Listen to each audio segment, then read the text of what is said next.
Do you need her up here? Carrie Fraser is going to talk about 115. Oh, yeah. Do you want her up here? Yeah, she would come up. Because I had one gal call in. She's not going to make it.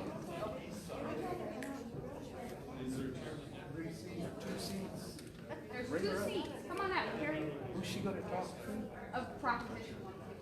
Or Amendment 115. What is it? Oh, Prop or amendment? she'll be up quickly then after the proposition. It's a prop, right? Yes. Okay. See how informed I am? No, I'm good. I have one in. I can talk about redistricting.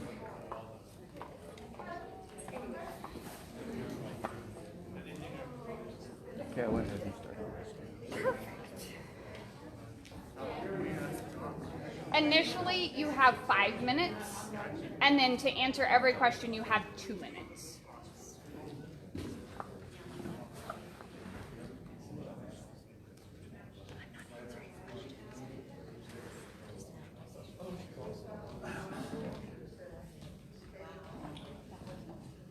Well, it's 6:30, folks. Welcome to the Grand Theater here in Rocky Ford. On to meet the candidates and discuss issues for them. If you have any questions of the candidates here, please hand them to Jody Bracy, and she's raising her hand. She has blanks for you. And we will give each candidate a chance to respond to it right after they both get an opportunity to speak. Before we get started here, please turn off your cell phones or mute them. And let's begin with the Pledge of Allegiance. Loud and proud, people. I pledge allegiance to the flag of the United States of America and to the republic for which it stands, one nation, under God, indivisible, with liberty and justice for all.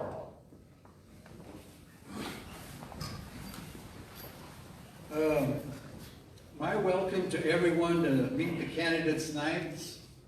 Perhaps you will also hear mention of the 11 state propositions before the general election on November 3rd. Regrettably, we have only 2 speakers for the 11 state ballot questions. Tonight will be a first in that we actually have social media broadcasting, which we believe will reach a larger audience of the Great Valleys of southern and southeastern Colorado. This is a nonpartisan event that occurs every other year when our state and nation enters into the American process of choosing who will represent us at local, state, and national elections. Moreover, the issues for change to the administration of laws at each level of government are also impacted. We establish our government and its people with its vote. It is very important that when people vote, they do it carefully and consciously with as much knowledge about the issues and the candidates. So your vote is very important, not just this year, but in all ensuing years, which are generally more local. Today, all Americans are internally challenged again to summon up the very best inside of all of us to choose and to which America will go into the future. Like the flu pandemic of 100 years ago, and perhaps the pandemonium regarding the right of women to vote, change is inevitable. We are all in this together. The COVID-19 has dealt America a blow that our mental, personal, and economic way of life, notwithstanding the political and foreign relations, has been impacted. It's unbelievable. A new normalcy is certain in our great America, and this November, American voters exercising their right to vote will determine that course. In that effort, we should all be informed as much as possible on each candidate and the issues on our ballot. We wish to thank all the candidates and speakers here today for taking the time to address the issues and themselves. This is just the beginning of the journey for the candidates, particularly if elected. The times before them will not be easy, and we salute them and we pray for them. First up on your agenda, for those of you that do have an agenda, will be Speaker Barbara Leninger, who will speak on Amendment 114, the reintroduction of gray wolves. Barbara.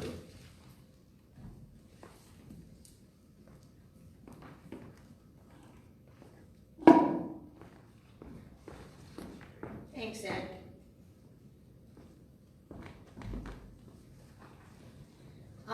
Proposition 114 is entitled Wolf Reintroduction,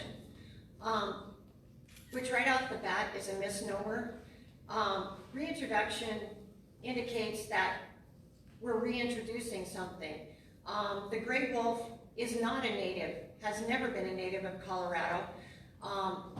So it would be an introduction of a non-native species, which in itself is a problem.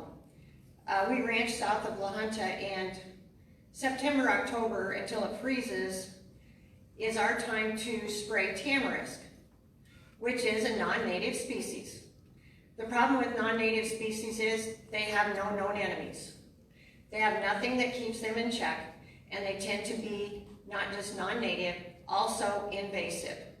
So are we going to be looking 20 years down the line, and now we're trying to figure out something that will get rid of tamarisk because it takes over and nothing eats it, it sucks water, it takes over places that native species would normally be, which is what this non-native species is. The gray wolf is actually a larger, more aggressive wolf that is native of the northern reaches of Canada and the Northwest Territories. Has no known enemies, very aggressive. It's an apex predator. Preys on all hoofed animals, whatever they can get, especially to start sheep, deer, elk, moose, cattle.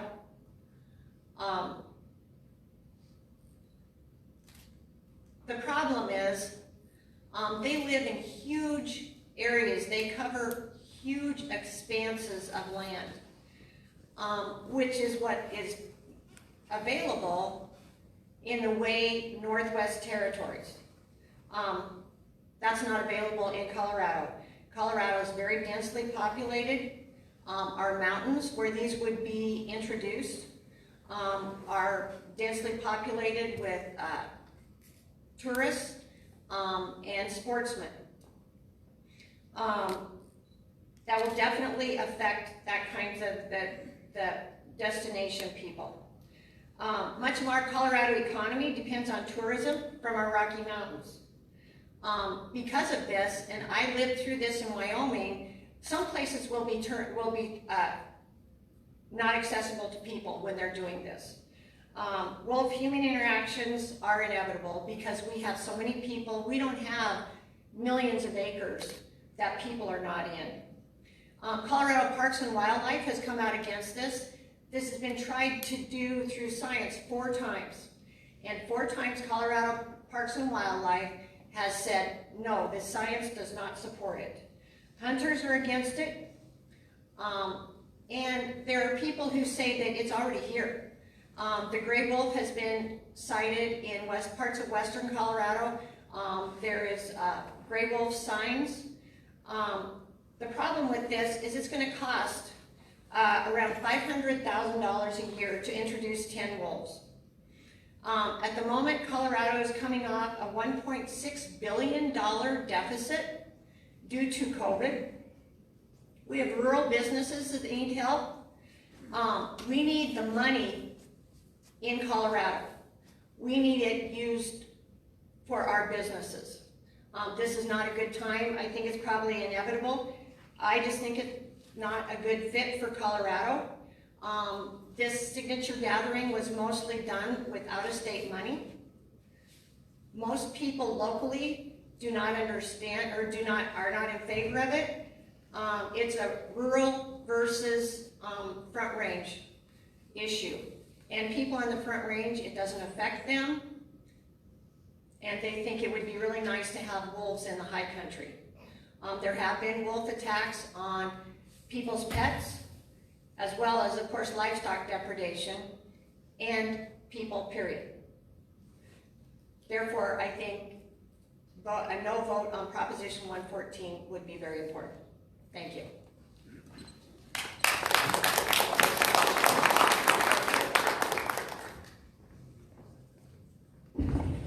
Follow COVID. Yep. Thank you, Barbara. That was interesting. The next amendment that is before us, it's not in your program, but the speaker would like to address. It's 116, I believe, Carrie, 15, and it has to do with abortion. So Carrie Frazee is going to speak about that.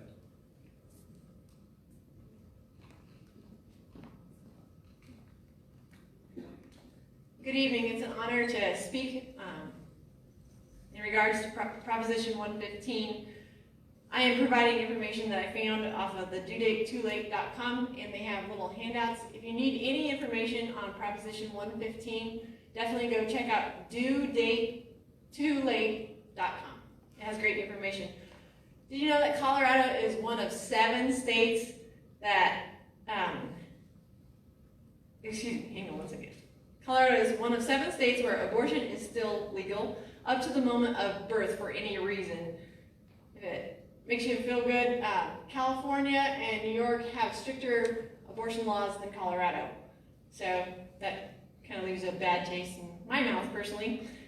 And together we can end late-term abortion by voting yes on Proposition 115. At 22 weeks, the preborn babies can smile, recognize their mother's voice, suck their thumbs, and also feel pain. This measure allows exceptions for at-risk mothers and would not criminalize or penalize women in any way for having abortions. It's time for Colorado to stand up for women and children and join the 74% of Americans who agree late-term abortion just goes too far. Proposition 115 allows abortions up to 22 weeks, and after 22 weeks, it would become against the law. So I'm sorry this was last minute. I was asked to do this. I'm very sorry. I'm a mom of 3 children, and it's an honor to stand here and talk about babies because they're precious and they're gifts to us from God. And please vote yes to Proposition 115. If you have any questions, please talk to me or go online. Thank you very much for your time.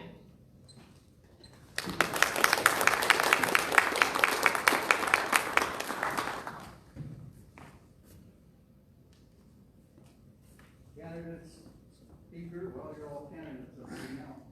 The timer is Michelle Gardner, and she's going to be giving you the fingers here as far as, not literally, you know what I mean, as far as the time left in your speech. Okay, next up, City of La Junta Ward 1 Council candidates. One candidate, Heather Pidcock Reed, telephoned me, sent me an email this afternoon, and she was unable to make it today due to a medical condition. So we have Dwayne Sternholm, City of La Junta Ward 1 Council candidate.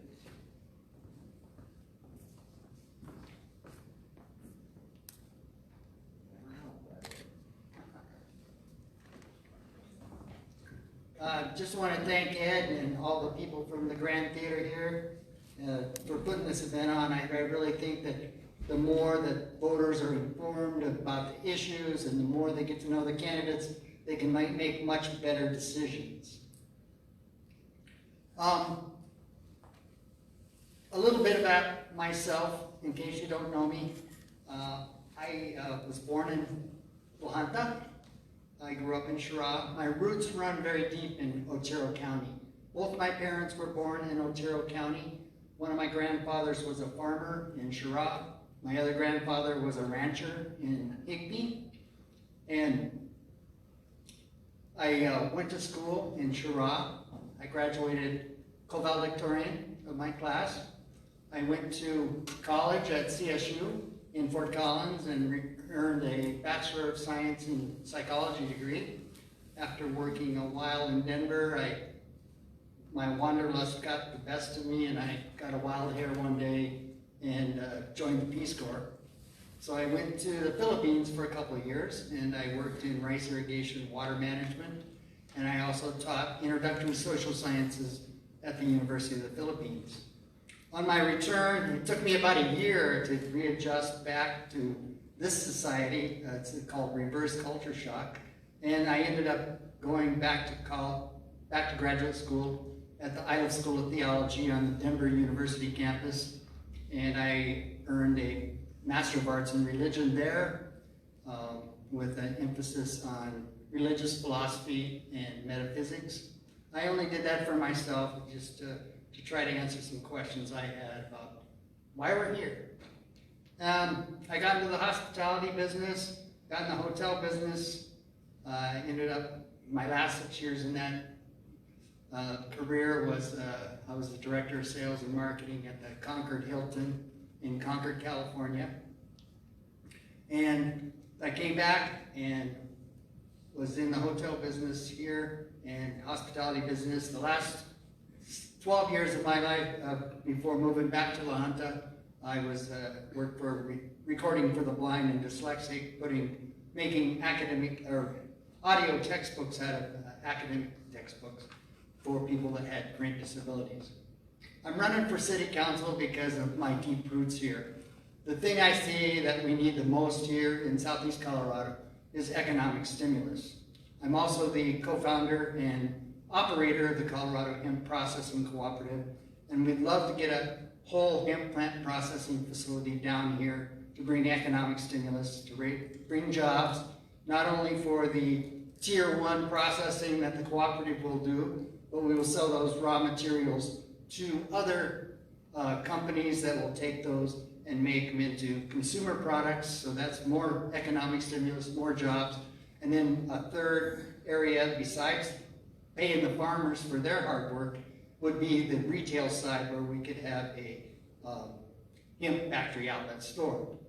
In addition, because of my work in the hotel business, I saw the value of bus tours.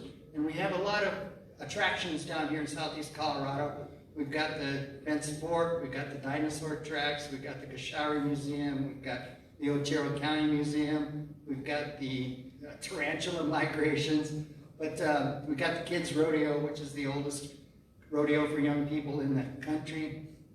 All of those can be packaged with a bus tour. The nice thing about bus tours, those buses hold 40 people, that's 20 hotel rooms, that's 40 meals, however many times they're here, and again, bringing economic stimulus.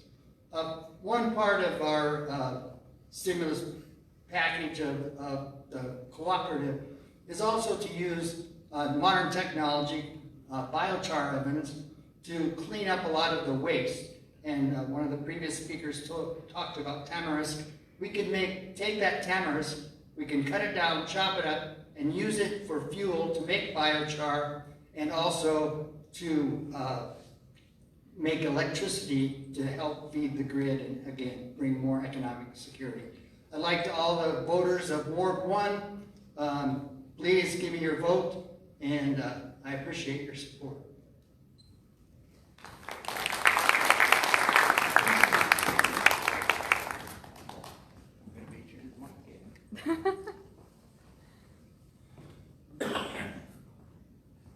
Thank you, Dwayne. That was very interesting. Next up, we'll have the Rocky Ford School District Ballot 4A. Speaking will be Dr. Kermit Snyder.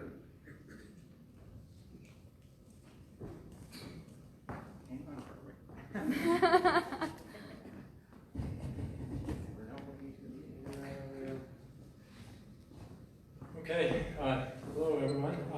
Thank you for the opportunity. I'm here to talk about the ballot issue 4A, which is about a proposed facility improvement project for the Rocky Ford School District. This is my 10th year now in the Rocky Ford School District. And so during that time, and of course before that time as well, we've kept track of the maintenance costs in the district. We noticed a concerning trend with the increase in the maintenance costs. In the last 5 years alone, we've averaged over $220,000 per year in cost for maintenance. And this, of course, caused a concern on the part of the school board and myself as far as what we need to do to make our facilities last longer. So we contacted the Colorado Department of Education, asked for their support in doing a facility assessment.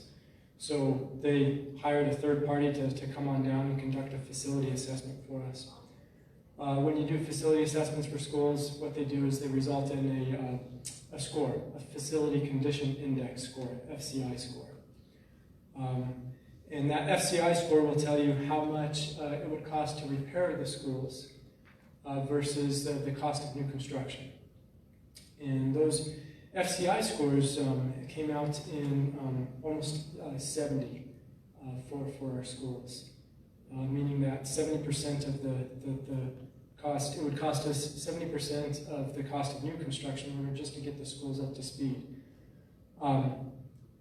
So with that in mind, then we reached out and contracted with a firm of architects and engineers to help us to put together a facility master plan. And with that master plan, we invited put together a committee of community members and staff members, and then went and communicated with the community as well, held 2 community meetings to share the findings of the facility assessment, and to seek their opinion on what we should do to proceed. The recommendations that came out of both that committee and the community meetings was to move forward with a proposal to the state, to a grant program, to seek some assistance to do a facility project where we would replace Washington and Jefferson Elementary School with an addition up on the same campus as the junior senior high school. So let me delve into that a little bit in terms of the funding. When we're talking about funding for schools, funding, it's a per pupil formula. That School Finance Act was actually authored in 1996, and it's been in place since then. And what that Finance Act is for is to cover the instructional costs of schools. So it's always been part of the funding structure for schools and part of the state constitution that when facility improvements are carried out, that it's the community that they ask to shoulder the responsibility for that. Knowing that, we applied to the best grant, Building Excellent Schools Today. So applied to them to receive some funding assistance. And the best grant came forward and awarded us as an alternate project and said, if you can come up with your match, we will give you $41.4 million to help out with your project. Our match is determined by the assessed valuation of the property within the district boundaries. They can't ask us to match to pay any more than 20% of that assessed valuation. 20% of the assessed valuation in our district boundaries is $7.5 million. So that's the ask with this bond, is to pass the bond for the $7.5 million so we can come up with the match so that the state can award us $41.4 million to build a pre-K through 8 addition and improvements to the high school, which the project would include demolition of Washington and Jefferson Elementary Schools, and we would reseed that and make that a green space. So the encouragement is just every few generations, Rocky Ford citizens are asked to shoulder this responsibility, and that's what we ask to help us to ensure the future for the next 70 years of students.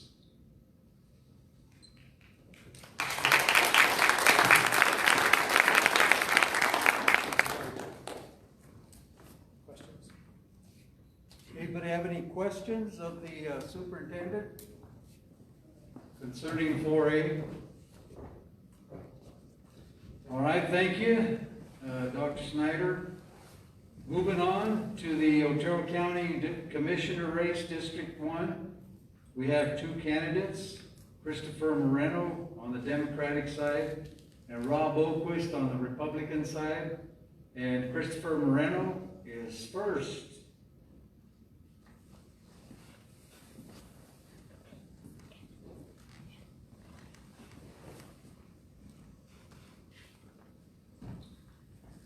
Good evening, everybody. I guess I don't get the pleasure of having the microphone cleaned after Mr. Ed talked, so if I catch anything, it's from him.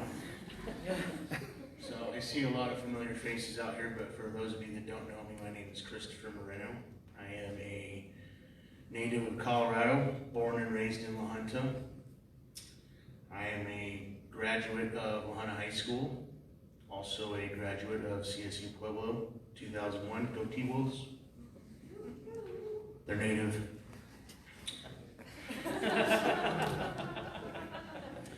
Anyhow, I am running for County Commissioner District 1. The reason I decided to run for this position was based on a meeting I had had with a gentleman in Higbee a few years ago. I'd done some work for him and he was selling his ranch, and I asked him why he was selling, and he told me his kids had left and there was nobody to take over the ranch, nobody to come back and fill his boots. And I started thinking to myself, that's pretty common around here. Ranchers and farmers, middle class men that are supporting our community have nobody to come, no children to come back to because there's not really a lot to provide for them. So I made up my mind a few years ago that I wanted to run for this position to make a difference in the community, and I thought this would be a good way for me to start. It's a good start as being a county commissioner, and that's why I'm here this evening to ask you for your support and your vote. I appreciate everybody coming out here and giving me the chance to talk to you. If you have any questions, I'm open. If not, I look forward to seeing you in the future. Thank you.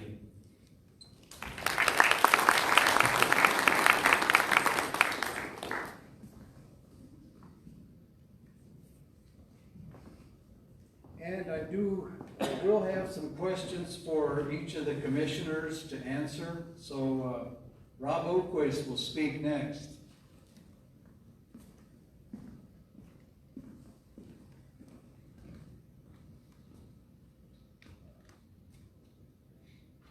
Good evening.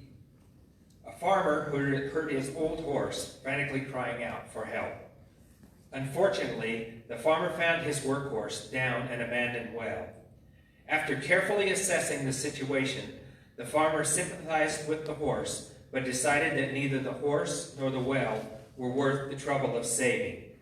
So he called his neighbors together and asked them to help haul dirt and bury the old horse in the well to put him out of his misery. Initially, the old horse was completely terrorized. But as the farmer and his neighbors continued shoveling and the dirt hit his back, he would shake it off and step up. The old horse continued to do this, shovel after shovel, shaking it off and stepping up. It wasn't long before the old horse, battered, filthy, and exhausted, stepped triumphantly over the well and out of the dirt. The dirt that was supposed to bury him and actually saved him, all because of the manner in which he handled the situation. I'd like to believe that I am a bit like the old horse. No matter what type of adversity I face, or how difficult the job or issue is, I step up. I am Rob Oquist, and I'm running for County Commissioner in District 1 in the upcoming election. I have been a resident of Colorado my entire life. I was born in Eads and lived in Lamar until I was 4 when my family moved to La Junta. I am co-owner of Valley Plumbing and Heating in La Junta. The family business was started by my parents, Dean and Ethel Oquist, in 1961.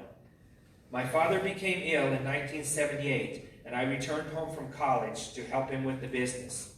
Since that time, my two brothers, Don and Mike, have also joined Valley Plumbing. We are a small business specializing in service work and new construction. I am a dedicated family man.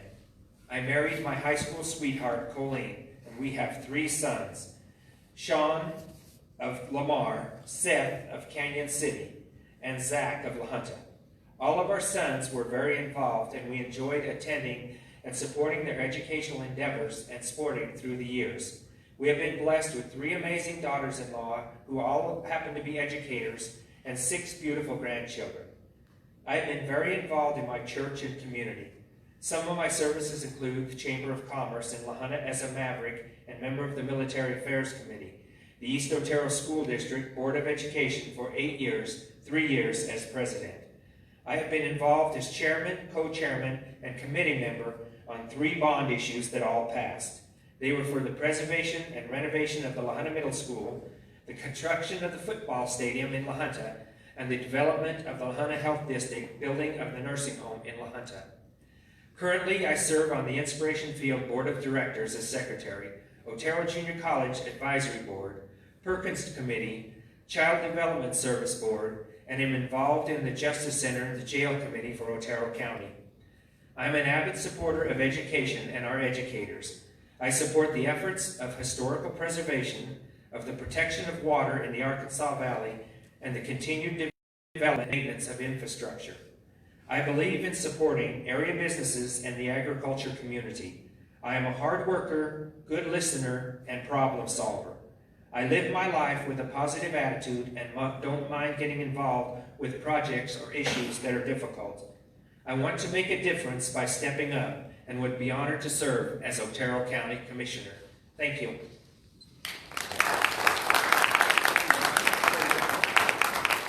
I have 3 questions for the commissioners. So, Chris, Mr. Moreno, if you want to come back up, please.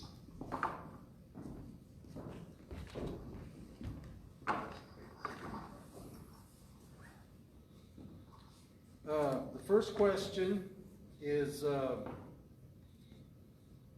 you really don't need to elaborate a lot because I got 3 questions on this particular one, not a lot of elaboration. What are your top 3 priorities as you enter office if elected? Chris? Top 3 priorities are to make sure that our infrastructure is beginning to rebuild, starting with roads and bridges, and to continue to preserve the economy, hopefully bringing in some new business. Okay. Yes, and mine would be, my first would be the renovation, building of a new jail in Otero County. La Junta's jail is in terrible shape, and I don't know how many people have been there, but it's on its way out. It's old. Everything, you can't get anything new to put inside of it. Things are just falling apart. So what we've had to do is we've had to move inmates to different counties and pay to have them housed and transported. And it's costing us a lot of money to do that. And the other thing that I would work very hard is with the budget to make sure we stay within the budget. And like Christopher said, our infrastructure. We need to make sure that roads and bridges and work with water to make sure we keep good, safe water for everyone in Otero County. Okay, second question. What changes, if any, would you implement relating to county employees, Rob? Well, I'm kind of in the same boat with Christopher. We haven't been that involved with it yet. You know, neither one of us have been a commissioner. But I would work hard to make sure that the employees are taken care of and that they're happy. You know, if you have happy employees, you have good employees, and they'll all work hard for the county. That's one thing that I think you have to make sure that you take good care of your employees. Chris? I can agree with that. I've got a few employees myself, and I like to tell my employees, you know, don't work for me, work with me. Part of the issue with keeping the employees is you have to give them respect, but you also have to keep policy enforced. And when you build a friendship, you know, you get a little bit more loyalty from your workers. And right now, with what I see with the county workers that we've got a good team. And the past commissioners have kept that going, and I'd like to continue what they've got and keep it going. Okay. Third and last question, what is your vision for Otero County?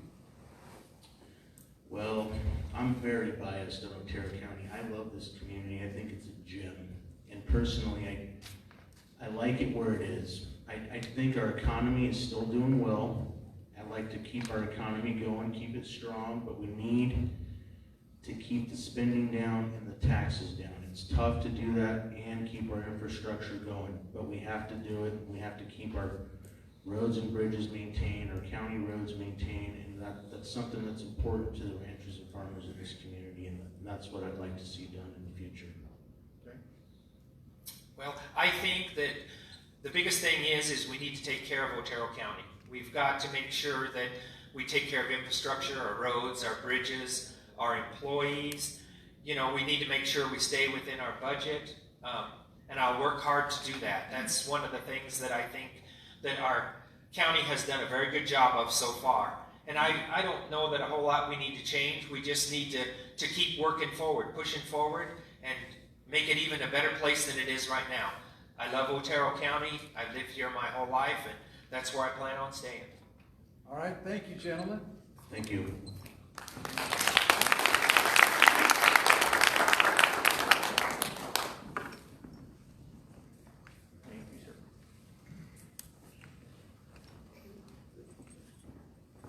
Okay, now we go to the Colorado House of Representatives, District 47. Brianna Bunteo is the Democratic candidate, and the challenger is Republican Stephanie Luck. So we went with the Democrat last time. We'll go with the Republican Stephanie.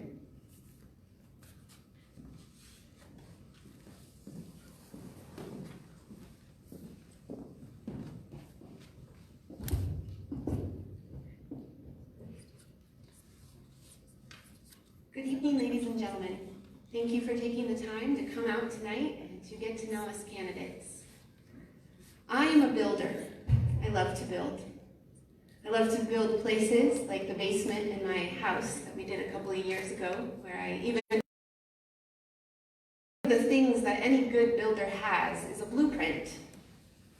Imagine if the person who built your house decided not to make a blueprint.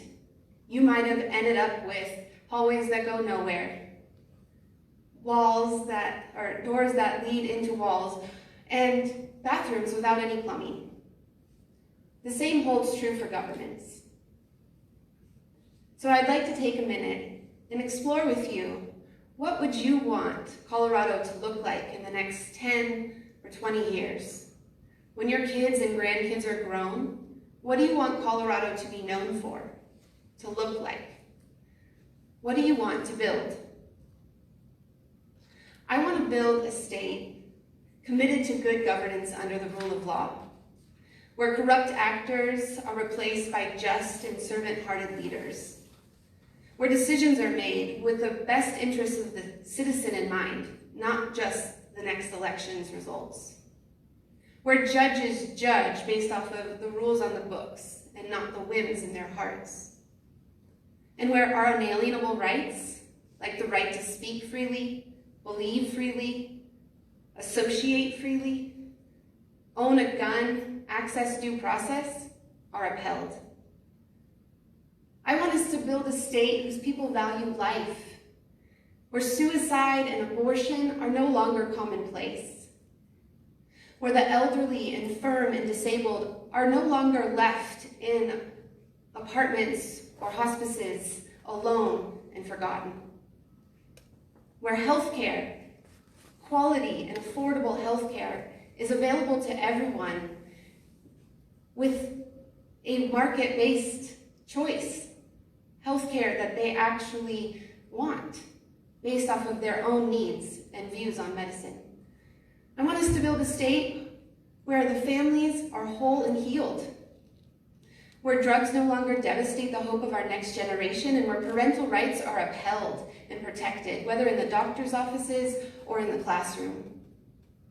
I want us to build a state where infrastructure is maintained to the highest level, where taxes are stewarded well and reduced to return to the taxpayer, where those 9th and 10th Amendments of the U.S. Constitution are recognized by our authorities.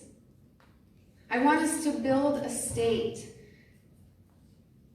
where people with a dream can start a business and not be hindered by unnecessary regulations or burdensome restrictions and barriers to entry. I want us to build a state where people can thrive. Some people would tell me that that idea is too grandiose, that it couldn't happen. Well, I have experience in the classroom. I have experience running for-profit and not-for-profit businesses.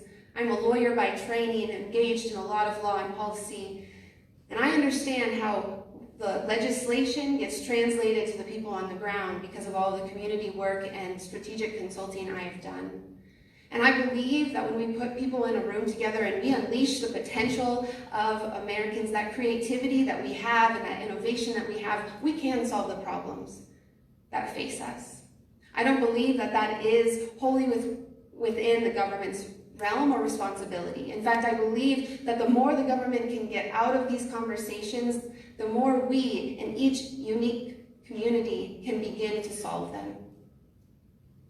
I believe fully in that founding vision, that foundational statement of our Declaration of Independence. You know the one, I don't have time to quote it. It starts with, "We hold these truths." I believe that is the foundation of this nation. It is what has made us great. And I believe that if we start there and we build into this vision, we can genuinely leave a Colorado that is much better for the next generation than even we experienced. I'm Stephanie Luck. I would ask for your vote, and I'd ask that you come alongside so that we might unite and build together. Thank you.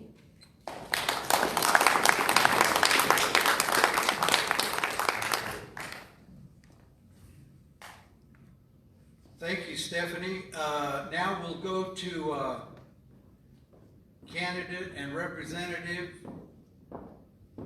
Bree Bunteo. I'm taller than everyone. Story of my life. I've been doing this for 3 years and I still hate public speaking, so we're going to get through this together, ladies and gentlemen. My name's Bree Bunteo. I'm your state representative for House District 47. That is Pueblo, Fremont, and Otero counties. I was really proud to move to Pueblo after my husband, Nick Henriksen, got out of the U.S. Army. You know, a little known fact about that service is they'll send you just about anywhere when your time is up. And we looked all over the United States when he got out. And we chose Southern Colorado as our home. And it is our home. This is our community. This is where we go to Mass. It's where we send our kid to school. It's where my husband and I both work. And I'm proud to be a Southern Coloradan. After I got elected in 2018, I promised to put families first throughout my campaign. And because to me, the lack of support for families and the lack of service for families is really what is holding back Southern Colorado. I'm sure everybody in this room has experienced it at some point. Healthcare is expensive, wildly expensive, and it doesn't cover a lot. My little boy, who's on the autism spectrum, has a pre-existing condition. If that coverage goes away, we will likely face a medical bankruptcy, something that thousands of Americans face. Here in Colorado, we got to work on something. We passed the reinsurance bill that lowered your insurance premiums by 18% in the first year alone. I tackled the opioid addiction here in Southern Colorado with 3 bills. The most notable one expanded the medication-assisted treatment program into 10 counties. The medication-assisted treatment program, or MAT, it is proven to not only get people off drugs, but keep them off drugs at 3 times more likely over a 5-year period. As a special education teacher, I'm really proud to be the vice chair of House Education. I tackled the teaching shortage crisis, and yes, I call it a crisis because that's what it is, and it's about time we start calling it that. I created a student loan forgiveness program for teachers who serve in our Title I public schools. Bottom line, we need trained professionals in our schools. I also passed full day funding for kindergarten, bringing just over $70,000 to Rocky Ford School District alone, because the state is finally paying its fair share of investing in our kids. I'm also really proud of passing the Rural Economic Development Initiative. This Rural Economic Development Initiative program, called READY,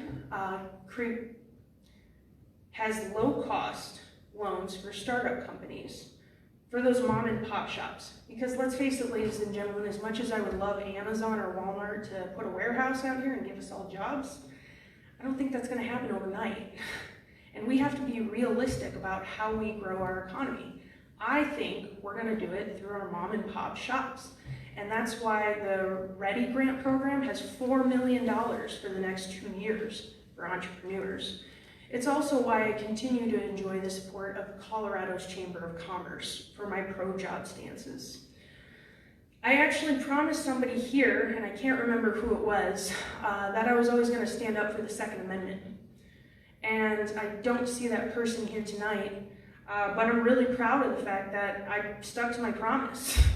I'm endorsed by the NRA, I have an A rating, and I'm also really proud of the fact that I have a 100% bipartisan rating on all 26 of my bills that I've passed in the last 2 years.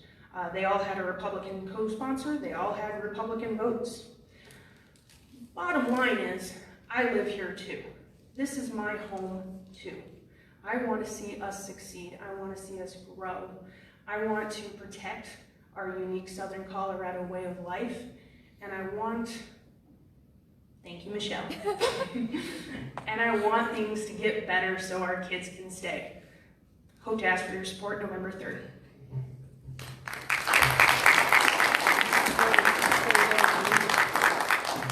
I got 3 questions for you and Stephanie. So go ahead, she'll use this mic. The first question is, there's 3 submissions here, and I'll just read them all, and you ladies try to combine as much as you can about it. It has to do with abortion. Human life begins at conception and deserves legal protection. Under what circumstances should abortion be allowed? Why should or should not abortion providers such as Planned Parenthood receive taxpayer funds from state, federal, or local governments? And the final consolidated question is, what is your position regarding care for babies born alive in an attempted abortion?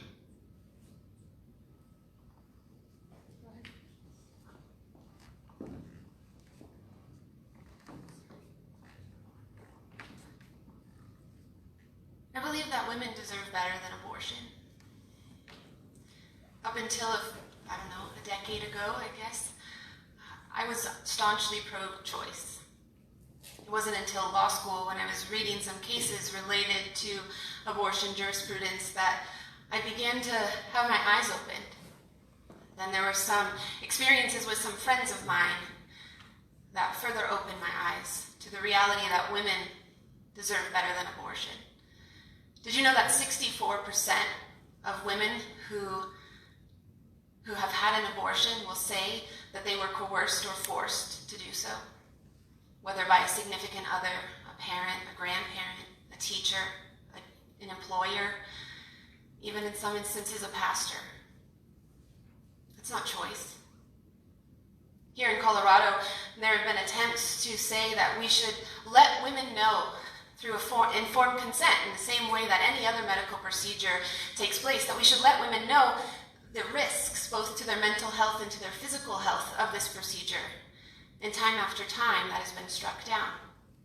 That's not choice. To not know the options, to not know the risks, is not choice. when we look at the impact that abortion has had on not only our women, but our men. My entire generation is impacted by the countless millions who have perished. There could have been spouses, there could have been great entrepreneurs in that bunch. We have all been impacted by abortion. And for those women who have miscarried and now feel like their grief has to be suffered alone because they're told that it was just a clump of cells and no one in the world recognizes it as a baby, these things are real.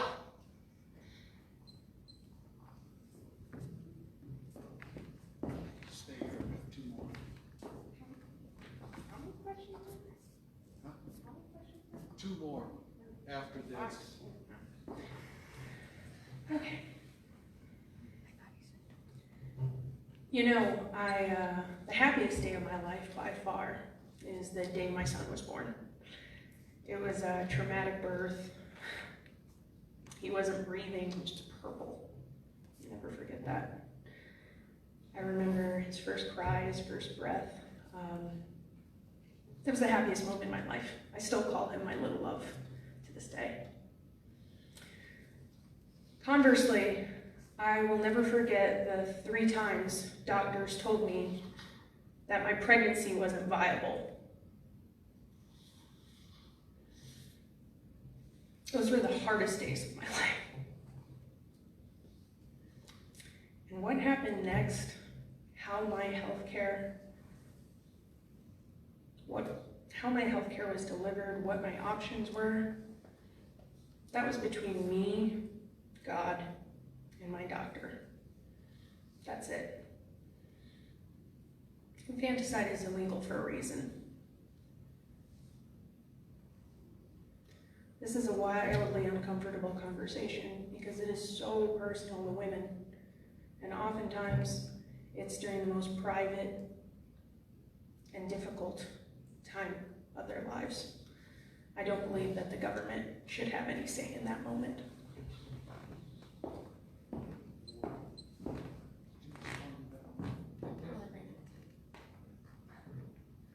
Okay, here's the next question to the both of you. And again, I'm combining these because they're all relative to each other. So pay attention. Time and time again, you have voted to give criminals more rights and tying the hands of law enforcement. So when are you going to stand up for law-abiding citizens? Do you, either of you, support Black Lives Matter and Antifa movements? What do you see in the future of justice reform in the next couple of years? And the last part of this is, with tensions as high as they are between law enforcement and communities, would you support statewide defunding? And 2 minutes? Yeah, that's a lot of questions, I'm just saying. Yeah, 2 minutes. 2? That's it? Well, we'll go 3, not more than 4. Just cut me off. Just tell them 4, eh? Okay. 4. 4. The man said 4. I have to listen to him. So. Fair. I think we all listen to Ed Vila at some point or another in our lives. Thank you. You know, that's a lot of questions to unpack there. I'll just start off from the top. I would never support defunding the police, period, full stop. And it's because of that strong stance that I was endorsed by the Fraternal Order of Police. Bottom line, this is a tumultuous time in our country. This is another one of those difficult conversations to have. You know, on my side of things, I support the police. As a mother, I believe in protecting those who protect us. And frankly, the police want to get rid of those bad apples just as much as the rest of us. You know, I'm really proud of the fact that here in Colorado, we passed Senate Bill 217, a heavily bipartisan bill called the Protect Police Integrity Act. You know, it started off as a horse of a different color, but by the time we got it all cleaned up and negotiated and ready to roll, there was literally only one Republican in the Senate who voted against it. I think that that Senate Bill 17 represents the very best of Colorado politics at its finest. Democrats and Republicans, cops, lawyers, everybody got together in a room and we came up with reform measures that everyone was comfortable with. And I'm really proud of that. So, thank you.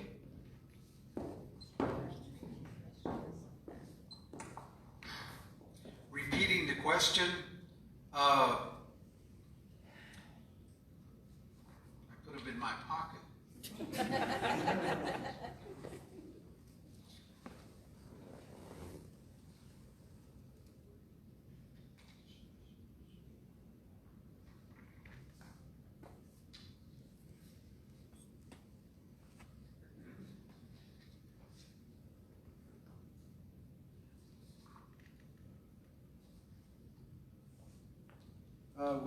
With tensions as high as they are between law enforcement and communities, would you support statewide defunding? I assume it's of the police. And the other part of that is time and time again, you have voted to give criminals more rights and tying the hands of law enforcement. So when are you going to stand up for law-abiding citizens? And with tensions, what do you see in justice reform in the next couple of years? Oh yeah. Do you support the Black Lives Matter and Antifa movements?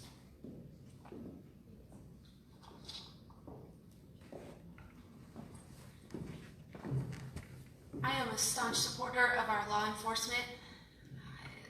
Based off of the numbers that I've heard, there are about 10 million arrests that are made every year, 27 opportunities where the police engage with criminals in some sort of deadly weapon altercation every day across our land, and only 1,000 instances of those doesn't result in some sort of fatality. Officer involved, you know. I think that's pretty good numbers. I think that our law enforcement need to be honored, they need to be supported. They put their lives on the line, they sacrifice, they leave their house every morning, kiss their kids goodbye and hug their wife or their husband, and they don't know if they'll return because they care about us, because they want to ensure that we have safe communities to live in, that we can go to business and do our thing, recreate without any fear. So absolutely I support them, and I would not want to defund them. In terms of justice reform, I support the efforts that President Trump's administration has been putting forth in terms of criminal justice reform, the First Step Act. Those types of policies I think are very good at dealing with the problem where it exists and removing issues where they don't need to be. In terms of Black Lives Matter and Antifa, I would say along the lines of the question I was asked before, I believe that every life is inherently valuable just by the fact that it is a human life. And so if the question is, do I support the honoring and equal dignity of every person regardless of their skin color? Absolutely. It's not even on the table for discussion in my mind, it's a given. If you're asking, do I support an organization, a neo-Marxist organization that wants to completely destroy the nuclear family, that wants to upend the free market system, that wants to destroy the balance of power established by our constitutional republic,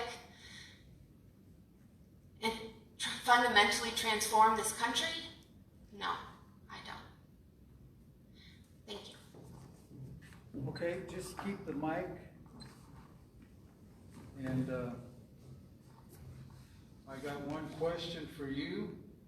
On which issues are you willing to work with members from the other party on?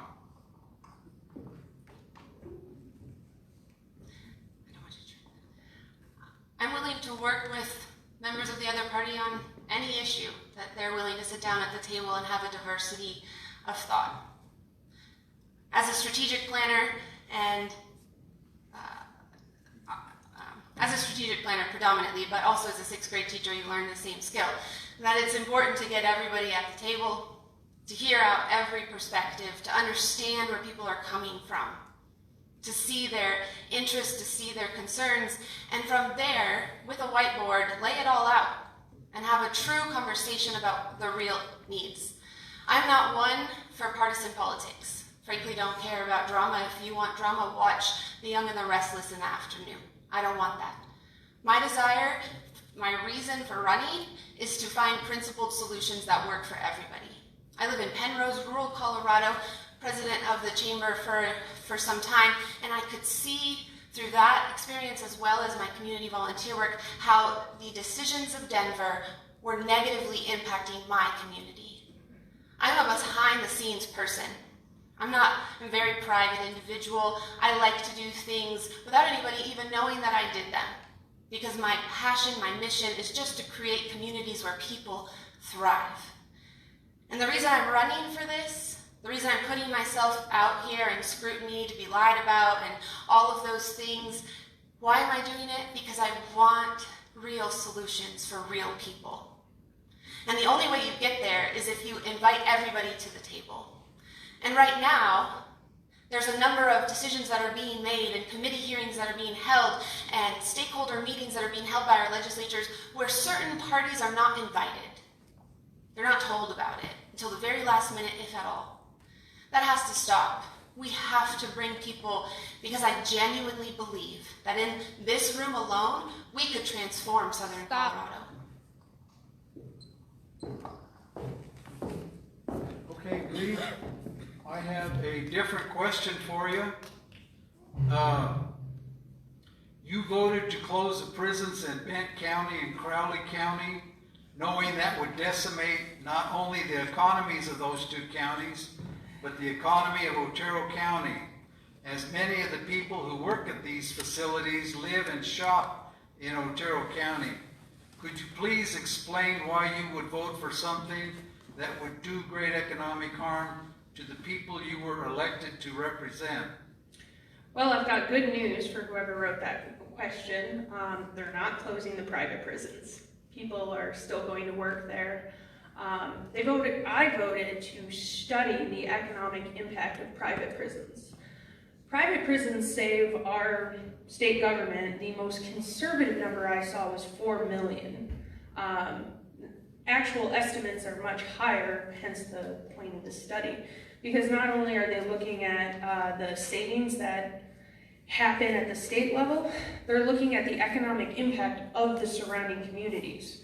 So God forbid something were to happen to those prisons, what would that impact be on Otero, on Crowley, on Bent? Bottom line, we are now in the coronavirus pandemic, which has triggered an economic recession worse than anything we've seen in 10 years. Frankly, I was right. Private prisons aren't going anywhere. They save us money, and I'm proud to be a Southern Colorado.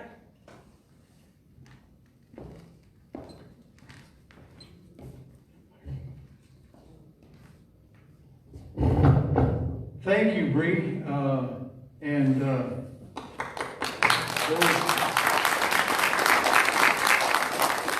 prisons are not going to close. What a relief. Okay, that's it for the House District 47. Next up will be the Colorado Senate District 35. Two good buddies, Carlos Lopez, a Democrat, and Cleve Simpson Jr., Republican. Carlos, you're up first.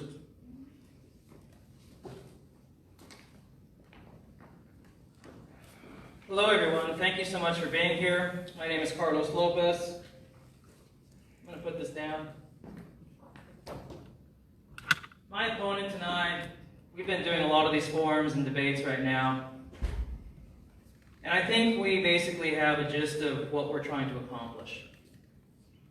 Right now, we're looking out for K-12 education, higher education, our environment, and also our agricultural lifestyle, because that's what we come from. We're in this area, this is predominant, but we still need to make sure that we can continue to preserve our way of life while preparing for the future. That's my motto. Preparing for the future.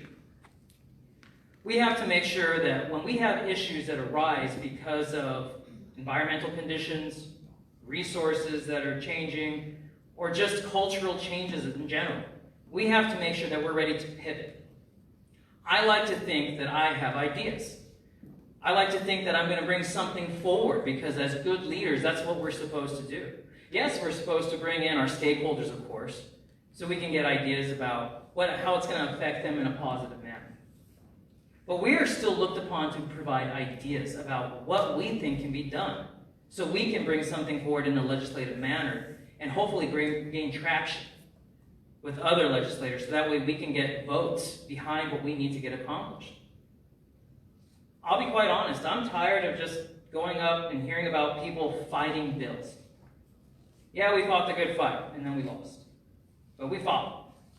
I would much rather be in the flow of the current to get things accomplished. I feel that in the rest of the country, stagnation has done us no favors whatsoever. Let's be honest. When was the last time it really rained out on the eastern plains in like Kiowa County? I talked to some kids this morning about it at Eads High School. They couldn't remember. We don't have the water resources coming as they used to be in such a plentiful manner. So we have to look for new ideas. When I asked them, when was the last time it was windy out here? Well, I guess windy every day. Okay. So that makes me think, why can't we start to look into new types of economic driving capacities to make sure that we can keep our lands for our farmers and ranchers and still be lucrative? I sit on the Arkansas River Power Authority Board, where I've been learning about all these new types of innovative energy production methods, which I think will be not only part of the Green New Deal, but the Green New Deal that puts money in your pocket. I mean, that's what we really need out here in southern Colorado, is opportunities and jobs and a reason to keep our children here and give them opportunities to stay here. I like to think that I'm the opponent in this race that has ideas, because ultimately that's what we need. And these ideas will hopefully turn into something tangible through legislation that we want to bring forward, that I want to bring forward for you. You know, when I was a kid, I used to come out here to wrestle and swing. Or I would come and play baseball in La Junta, or I would be part of the Arkansas Valley Honor Band. And I remember those days coming out on Highway 350 to participate in these events. And the sad part is it looks like things have not gotten better now that I've gotten older. I want to be the pivotal action mechanism of change. I like action. I think we all need some action. Because right now, we're not having a whole lot of action. And we need to make sure that up north, we are known as a legislative powerhouse. We have 16 counties with 16 different offices. Sheriff's offices, county commissioners, health departments.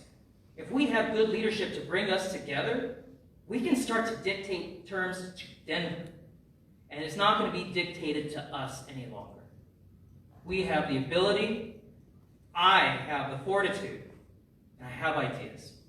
Thank you so much for your time. My name is Carlos Lopez. I'm a strong rural Democrat running for Senate District 35, and I'm going up there to make some changes. Thank you.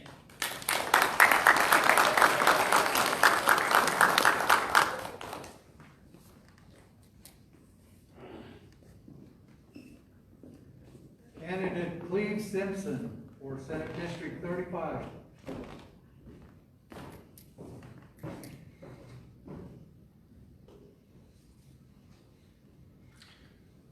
Thank you, Ed. It's a pleasure to be in Rocky Ford tonight and a wonderful venue. Appreciate the opportunity to speak to you all tonight. So, Senate District 35 is indeed 16 counties, extends from the Continental Divide to the Kansas border. It represents about 25% of the land mass of the state and is the largest state legislative district. Traveling around the district over the past several months and engaging with constituents, there clearly is a common concern being expressed: a growing divide between urban and rural Colorado.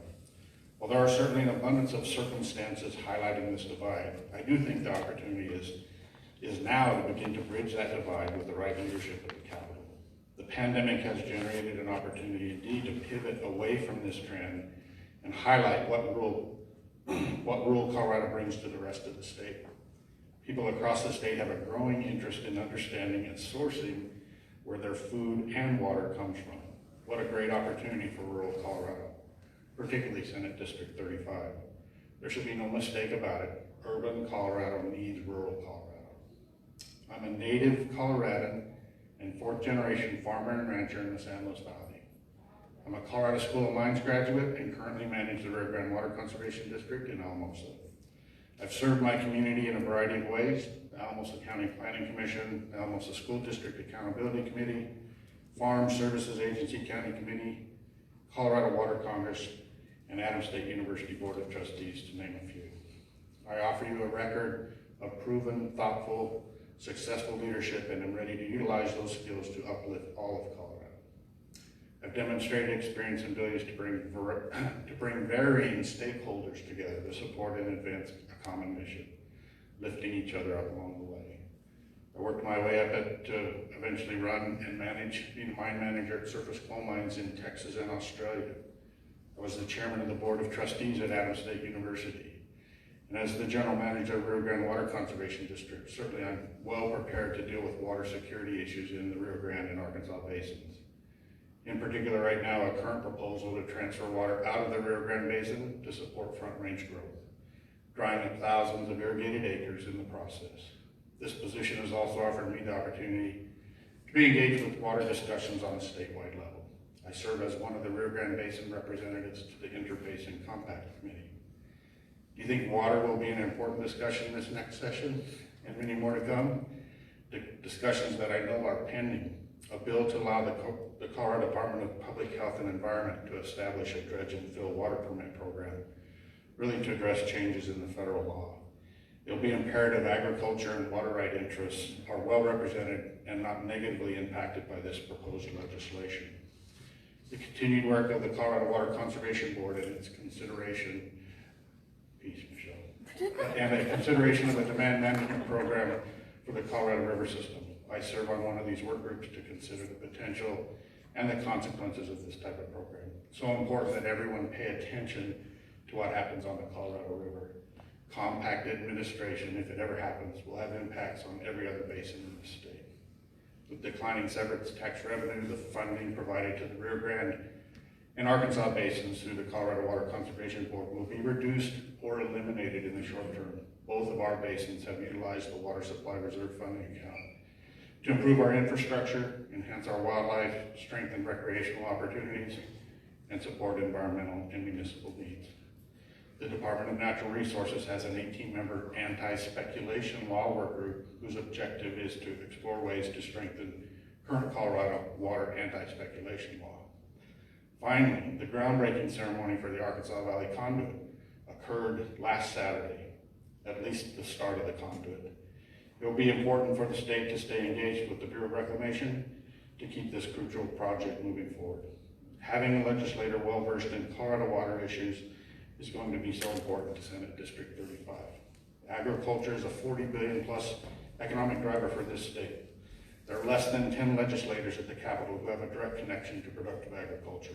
Again, having a legislator well-versed in Colorado agriculture is going to be so important to Senate District 35. Ag and water are certainly paramount in my eyes, but not the only issues or opportunities for this district. Equitable funding for rural K-12 and higher education, economic prosperity and COVID recovery, healthcare access, and affordability. I have the knowledge, passion, and determination to be the most effective legislator at the Capitol. I'd be honored to serve you and work for you as the next state senator. Please consider voting for me on November the 3rd. Thank you, and God bless you.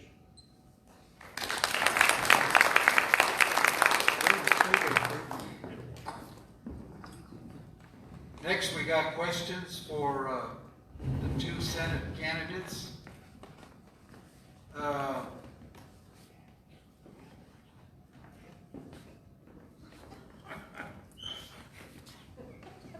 Reminds me of a movie I saw. I won't give the name of it. Safe according to the gentleman. The digital divide in rural southeast Colorado is large and has been exacerbated by COVID.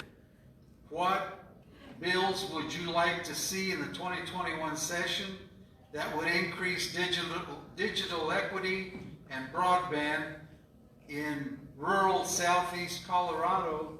And let's combine this other one with that. How will you help Otero County? How much time? 4. Okay.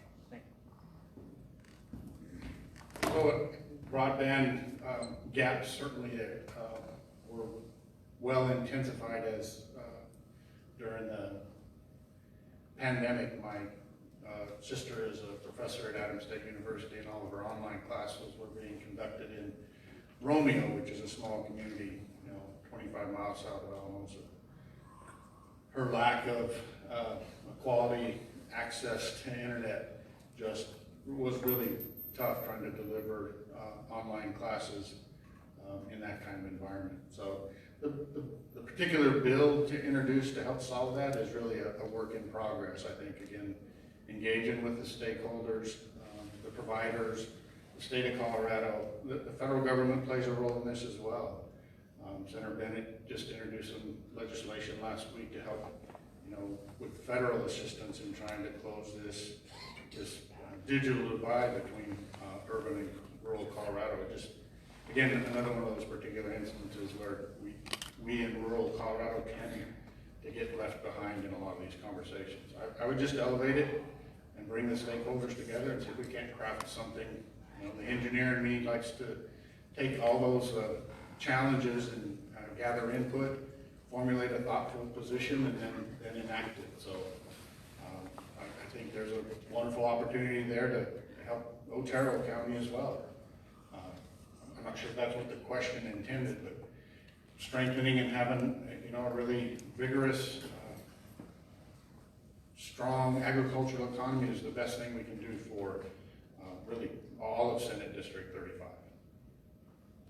Next, please. Well, thank you. I think we can all agree that we need to get behind with our stakeholders to find out what's best for us. But we have to have an idea about how to get it implemented. And my idea is very simple. My opponent mentioned earlier how the Arkansas Valley Conduit's coming in. Why don't we bury a fiber line with it? I think that's a simple idea. Why not? And of course we're going to have to work with Senator Bennett, who's already talked about this before too. I think the simple ideas are the ones that are usually the best. I think that's the viable way. We can apply pressure to the FCC to make sure that they put the pressure on any internet provider who's been given funds in the past that hasn't followed through on upgrading their infrastructure. And we twist the knife. We tell them, this contract, these words have meaning. And we hold them to it. And if not, then we take them to court. That's something we're going to have to work on with our national leaders. Now, in terms of helping Otero County, my idea is really to boost Otero Junior College. I want to make sure that our local educational opportunities are enhanced with innovative trade programs that are funded through mechanisms from the Department of Higher Education, so that way we can start providing better quality jobs in a 2-year program that doesn't inundate our students with a bunch of debt. That way they can turn out with a $30 an hour job.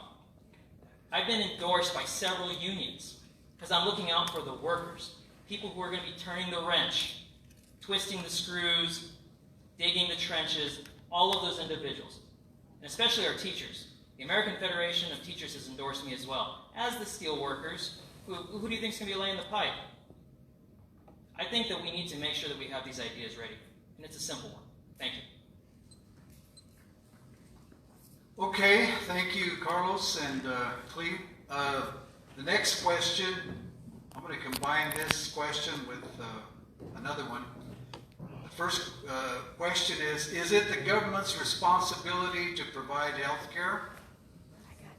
And commingled with that, Colorado counties aren't all the same. Why are we treated as such with a one-size-fits-all approach? Did I go to me first? Thank you. So, the Colorado, sorry, repeat that. I got so caught up in this. First one, is it the government's responsibility to provide health care? Thank you. I don't think it's the government's responsibility to provide health care. I think what it is their responsibility to make sure that all of our people are cared for. I think that we need to make sure that we have better access to our rural hospitals. I need to make sure that when I get to the state house, I'm going to make sure that we have better funding for our rural hospitals. Right now, we have issues. Babies are being born on the side of the highway because we don't have even an ability to have children in our hospitals, unless it's in the emergency room. I've heard the story. A woman had to have a baby on I-25 from Trinidad going to Pueblo. And not only that, but she had to incur the costs from the hospital for the postnatal care. So that's adding, just insult to injury. That's not right. So what we need to make sure is that we have better health care. That is the role of government. Now, when it comes to the second, sorry, what's the second? Sorry about that, folks. Oh, different counties. One size fits all. Thank you, Mr. Simpson. I don't think that's right, to treat every county as the same as the others. The one-size-fits-all mandates aren't working.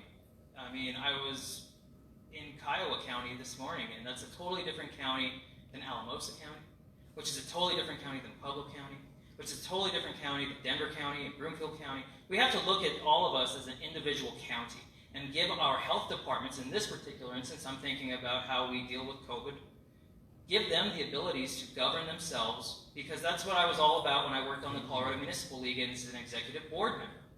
We looked for local control.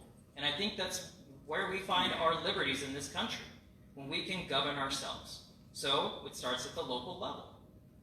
I believe firmly in that, and I think we should be able to make subjective measures per county on a county-by-county basis. Thank you. So, I think I got it. Good. I think so. A lot of questions. It is not the government's role and responsibility to provide health care.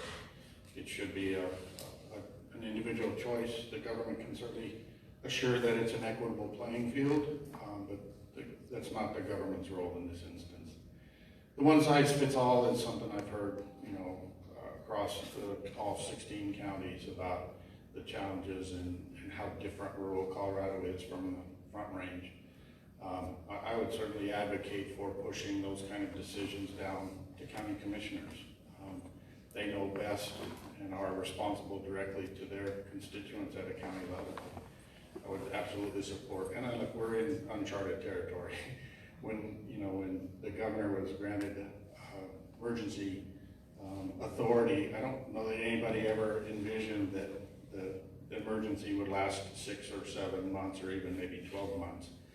So I think it would be important to kind of reevaluate that if we would have the opportunity to authorize the governor, that emergency authority, but it should be over a defined time period. So after 30 days, would be my intention, after 30 days, he would have to come back to the legislature and seek reauthorization of that emergency declaration, or now re-engage and have balance at the state capitol.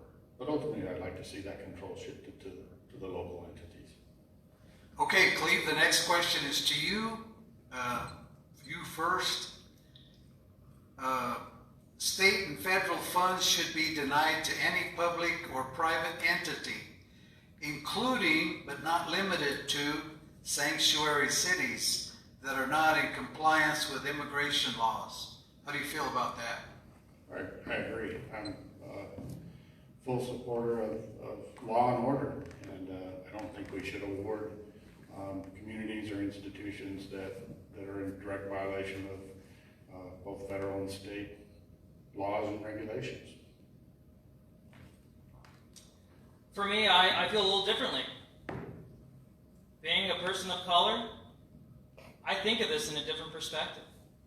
I think about the families that used to come through here as migrant workers, who are now looked down upon when we need them so much. We have an issue finding workers to take care of our local agricultural families. And now that we need them the most, we're telling them you're not welcome? I find that to be a slap in the face of all of our agricultural industry. I don't think that it's right that the people that are now coming here and trying to do so legally are being pushed away. It takes time. I worked with a gentleman in Missouri. He was Russian. And he had family that was Ukrainian that was living there. And he told me how it took 7 years for him to gain legal status. It was very challenging, and he worked hard to do it. Young man. He started when he was 16. And if we're going to not allow people to have the ability to do it the legal way, and we start to push them out, and then we threaten them with ICE and deportations, and also it challenges our agricultural producers who are now at the hands of ICE, how do we maintain an agricultural lifestyle? How do we promote that? 30 seconds. No. So, in closing, I think we definitely need to have serious talks about immigration reform, but I think that sanctuary cities and communities serve a role, just like when people would go to sanctuaries in the church. Thank you. Okay, Carlos, this one will be first for you. Any candidate up for re-election to the state, can we have a general report of the amount of after dark, no transparency, state legislative items that have not been presented, apparently public? You understand that? Kind of. In other words, are we going to be transparent? Yeah, are you making all the real deals at night and not during the day? Okay, first of all, when I was on city council in Trinidad, one of the things that we had to turn around was our reputation, because we had some issues in Trinidad in the past. We had a mayor who resigned, we had a recalled council member. We had to build back that trust, and in order to do so, we had to be of the utmost in transparency. We made sure to give everyone every opportunity to know exactly what we're doing. And then we're still scrutinized when people say, you never told me about this, when we would publish it on our website, in the newspaper, have it visible on YouTube. We all have to participate in this activity called civics. It's not just a one-way street. Yes, we are elected to be leaders, to make decisions on behalf of our constituents. But we need the input, and when the input isn't given, then that's when we take the integral notifications that we are the ones that are entrusted with your trust. And, sorry, it sounded weird, but you entrust us with your trust to make good decisions on your behalf. And the times that we hear about it is when it's reactive because people don't participate. And we all have to participate. I'm so glad to see all of you here participate, because it means you care. And that's what we need. We need good, valid transparency. And I'm not going to be doing things in the dark, because honestly, I'm going to be in bed. We're probably in agreement then again, because I think for the system to work, it has to adhere to full transparency, starting, at the top level, at the governor's office, and the legislature, and county commissioners, and school districts, and the public entity that I represent, the Rio Grande Water Conservation District. The system falls apart without absolute full transparency. So, yes. All right, thank you. This question will be for you first, Cleve. What restrictions on gun ownership are needed to protect public safety? 2 minutes. I don't know that there are restrictions necessary to protect public safety above and beyond what's already there right now. I thought the red flag bill was an overextension of that protection, and I couldn't see adding anything further than what's already there right now. Okay. So in terms of restrictions, I'm a Second Amendment advocate. I'm a hunter. I'm a fisherman. I believe in the ability for people to protect themselves as needed. It's in the Constitution. But do I think that there needs to be sensible gun thought and conversations? Of course. Is it wise when someone who is bipolar doesn't take their medication, or forgets to, or runs out because of other issues that they have, and then they go off on a shooting spree? Now we can always say, hey, I'm in favor of a good guy with a gun versus a bad guy, and of course, that's true. It was demonstrated in the church in Texas where those gentlemen who were packing heat took care of an assailant to save other lives. But I still think that sensible kind of things can be done, like maybe putting your guns into a gun safe or putting a locking mechanism on the trigger is just something sensible that can be done to protect our children and other people from harm.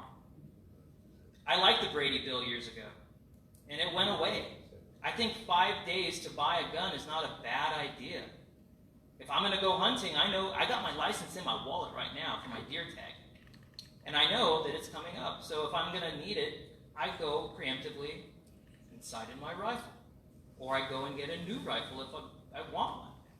I think that there are ways that we can be sensible and find common ground, like the NRA used to be back in the 60s. That's my thought. Thank you. Next to the last question. Carlos, you can go first on this one. What does separation of church and state mean to you? 2 minutes. 2 minutes. The separation of church and state is a big thing for me. I'm not.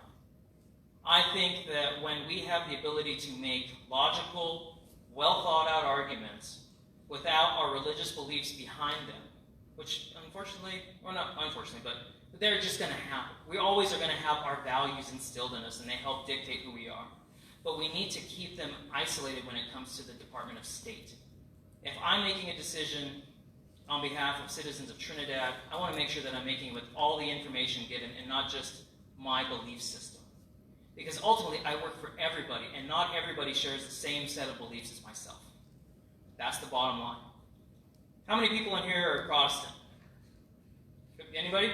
Is everyone Catholic or Islamic or something? Okay. If we want to have the ability to pray at school again, I was raised Catholic. And if I said, yeah, I want to go and let's do this. Let's all pray the rosary first thing in the morning. I'm sure not everyone would agree with that. And I think there's a good reason why we separate these issues, so that way we can all work on just ideas versus our beliefs. That is my thought process. Thank you. So for me, it really centers around the concept of separation of church and state, and that the Constitution identified the state would not sponsor or recognize an individual church or religion. So as long as we adhere to those principles that the state isn't sponsoring one, I fully support the separation of church and state. Okay, last question. What process should be followed to balance the Colorado budget? If I'm not mistaken, it's in the Constitution of the state of Colorado. We don't have much choice. The process to follow is there are certain expenses that are required, Medicaid, public safety, and then there's actually very little discretionary spending left over for legislators to work through. So, and it becomes a balancing act. We're, from my perspective, kind of blessed to live in a state that very much wants to restrict the growth of government. The consequences to that is that the legislature has very little wiggle room in trying to decide where that discretionary spending goes. So the challenge is you get to sit down and try to prioritize, where do those funds get expensed. As long as we live in this, in this state that values very much a limited growth of government. I know long hours, the JBC gets to deal with this just nearly routine or consistently, continually all during the year to try to get to a point where there's a long bill ready late in the session. So you have to follow the statute and your constituency. Thank you, Cleve. All right, so there are rules and parameters that we have to work with in our budgets, no doubt. I had the same issues when I was budgeting in Trinidad, where we were able to do a lot of conservative budgeting, and then we took our surplus and utilized it in manners that were productive for our community. Because if you do conservative budgeting, and you are smart about how you spend your funds, you will be able to have excess funds to play with for capital improvements, Department of Public Health and Environment, whatever it may be.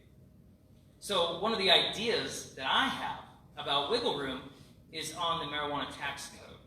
It's Colorado Revised Statute 39-28.8-203. And in that, we can maneuver, with legislation, percentages for monies for K through 12 education. Right now, it's at 12.59%. The general fund receives 15.59%, and the other 70.1% or whatever goes towards what's called the marijuana tax fund. We have to have these ideas about how to do this. My paralegal skills have given me the ability to pick up these books and be able to go through them and find out where we can do this, because through education, we have the ability to have this wiggle room. This is where I disagree with my opponent. We have to come up with these ideas and know how to maneuver these Colorado Revised statutes in order to find these creative thinking mechanisms. Thank you. Okay, gentlemen, that's it. Thank you. Vote for Carlos!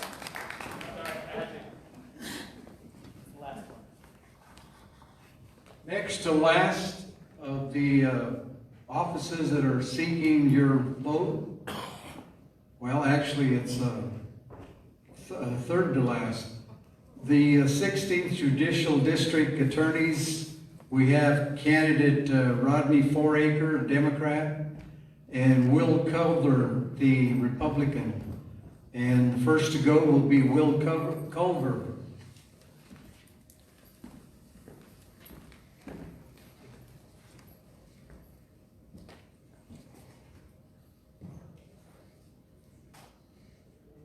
Good evening to all of you who are here live still. Thank you for being here through all this. And those of you who are live on the internet, thanks for being here too.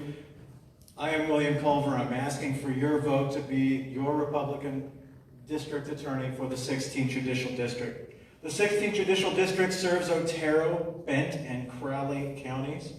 It is a district that I chose, my family chose. We live here. We live right here in Rocky Ford. And it's, 7 years ago, 8 years ago, Jim asked me to be his assistant district attorney. I came in as his second, which means as the assistant district attorney, that I'm the number 2 person in the office. I'm one of the people who does the big trials in the office, the murder trials, the assault trials, the attempted murder trials.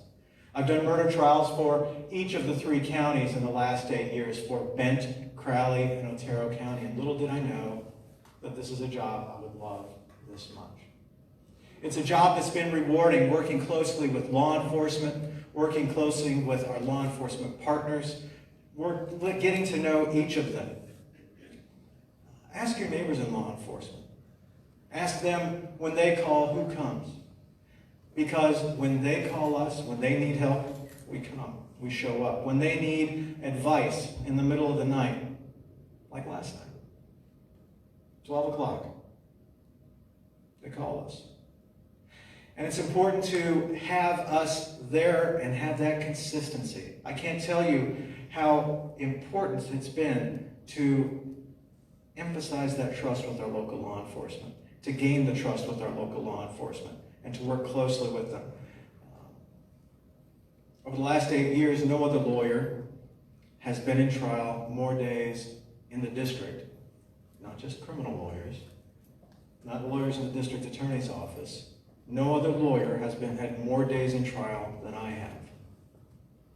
I've litigated motions, argued to juries, and obtained convictions of murder in each of our 3 counties. Convictions of murder because when we talk about justice and we talk about justice reform, I think what often gets left out are the victims. I had victims that's my first day on call. It's a murder. 2 in the morning. Tara Martinez was shot in the face by her boyfriend, William Donnell. And that family, Tara Martinez's family, never expected justice. Never expected justice from someone who looked like me. Never expected justice from law enforcement. I can tell you, in working closely with law William Donnell is serving the rest of his life in prison. I'll tell you, Rocky Ford may have not expected justice. We had a police shooting in Rocky Ford. I'm so proud of our law enforcement and the hard work they did.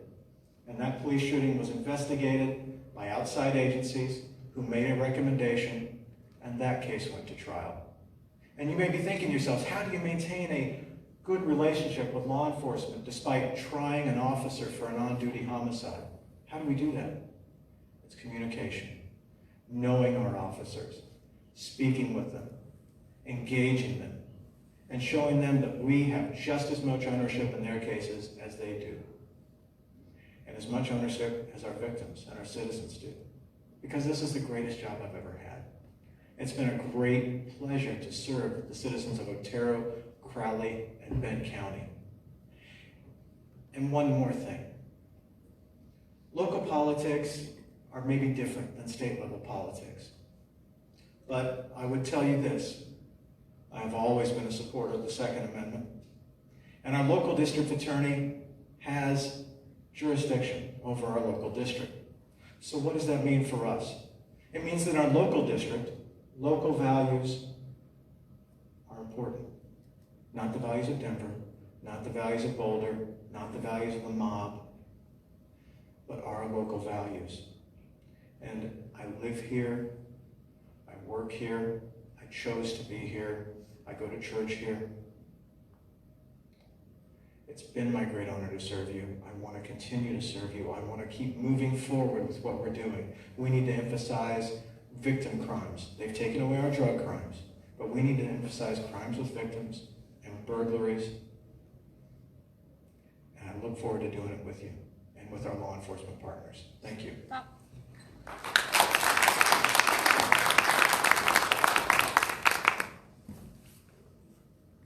Now we'll hear from the Democrat candidate, Rod Foraker.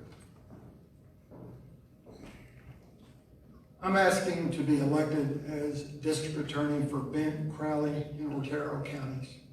I'm not asking to be elected as your Democrat candidate. I'm not asking to be elected as a Republican candidate. I'm asking to be elected as district attorney. I ask for your support. I ask for your vote. I've been a career prosecutor here in the 16th Judicial District since 1988.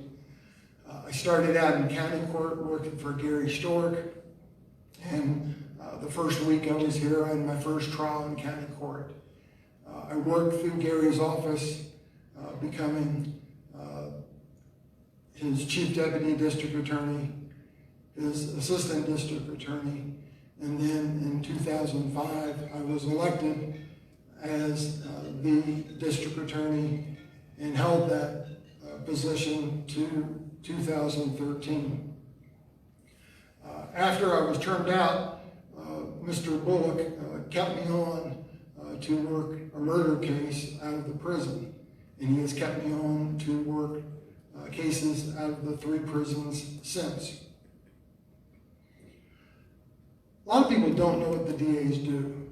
Our role is we review cases, we make filing decisions on whether cases should be filed, we decide whether or not to plea cases, and we decide whether to try cases. This job is not a political job. I've worked with elected sheriffs of both parties throughout the 32 years that I've worked in the district attorney's office. I don't blow in the wind according to whichever political party may be in office. The people that I've worked with know that I always do the right thing for the right reason, regardless of politics. It's the person, not the party. That's the reason I've gotten kind words and support from Under Sheriff Terry Reeves and from Sheriff John Kurtz from Crowley County, both lifelong Republicans. As a district attorney, you uphold the law, you uphold the Constitution. That includes all the amendments, including the Second Amendment. Prosecutors have tremendous power. By the stroke of the pen, we can ruin someone's reputation, or we can take the care and the time it takes to review reports and make just decisions based on what is presented to us, just not the rush to get there.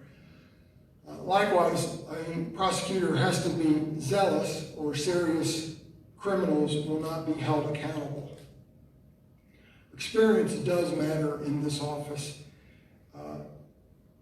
This office has awesome and tremendous responsibility, and I have a proven track record. I have been past president of the Colorado District Attorney's Office, and was probably the smallest DA's office ever to hold that position in that bipartisan group. I am respected statewide for my work in the prosecution community. You've got to be effective in your community. I was married here, raised my 4 kids here. I've been active in their schools, served on accountability committees, served on the school board, active in the church, active in the community. You can't isolate yourself from this job. Everyone you deal with should be treated with respect and treated as an equal. District attorneys are law enforcement. I support law enforcement 100% and will do everything I can in my power to make sure that justice is done for all. Thank you.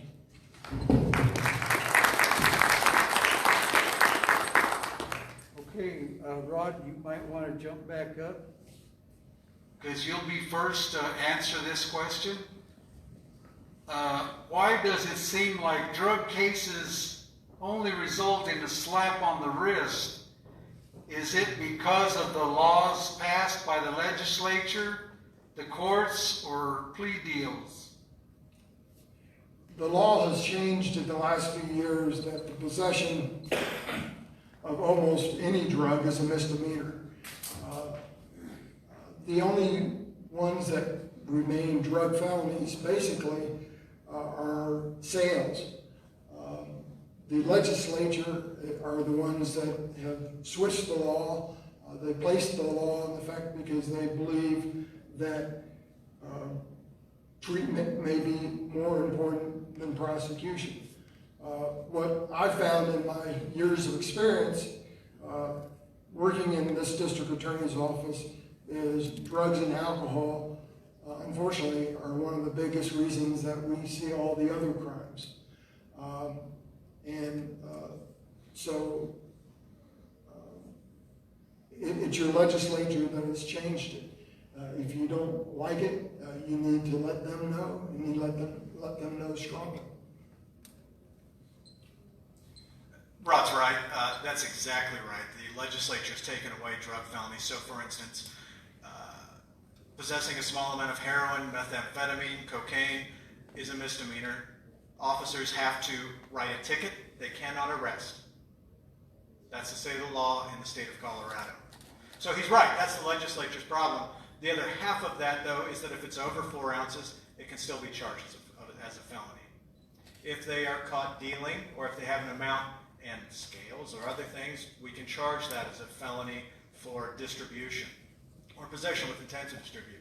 And the other thing that we need to emphasize going forward, working with law enforcement, is to work on those other crimes. As Rod says, all of those other crimes flow directly from drug use and burglaries, property crimes, assaults. Those are flowing directly from drug use in our families. And finally, I think that we need to reach out to our community, do some basic civics, because people don't know what the DAs do. People don't know what law enforcement does. So we need to do a better job of reaching out to our community, talking to our young people as district attorneys, along with law enforcement, and make that bridge, because it's not going to happen from our legislature unless we all get involved. Thank you, gentlemen. 2 minutes on this question. What does public safety look like to you? Public safety to me looks like supporting our law enforcement officers. I know what Ms. Botello said, but I would also tell you that law enforcement felt very attacked by the Senate bill. I would agree that working this Colorado District Attorney's Council, lobby groups, police unions working with the legislature did make significant changes to that bill. But public safety to me looks like your friendly neighborhood police officer, right? Public safety looks like a town where you can walk down the street, and we're not, I jokingly call folks zombies, as we're walking down the street, and we see people who are addicted. Public safety to me looks like not having an unfunded mandate, and not just a mandate, but think about this. We can't arrest people for drugs, so they have no incentive to change. And furthermore, we have not had a great increase in treatment programs in Colorado. One of the things that this district attorney's office, Jim, did was institute a diversion program for first-time offenders, which has been very successful with a 79% success rate. That's something we'd like to do too, so that first-time offenders can get out of the system, because the people you see on the street are the people who started in the system, stayed in the system. So those are the sort of things we need to do moving forward. And that's what we need to do. Get the zombies out of the streets with compassion and work together. Thanks.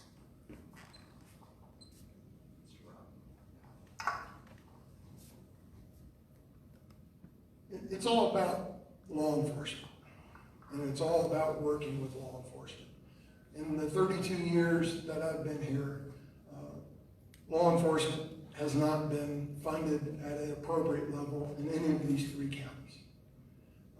The police and the sheriff work very hard for very little.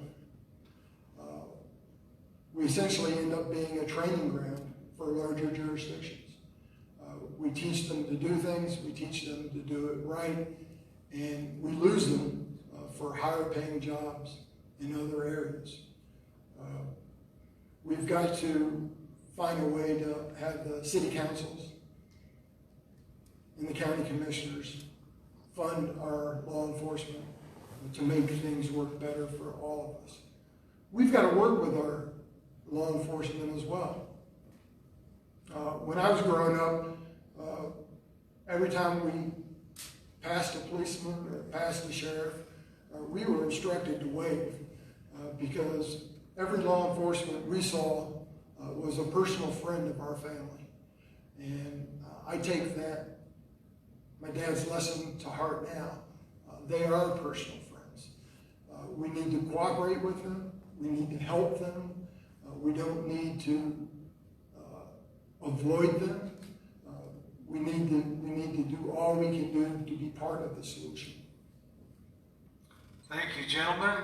Final question. 1 minute on this.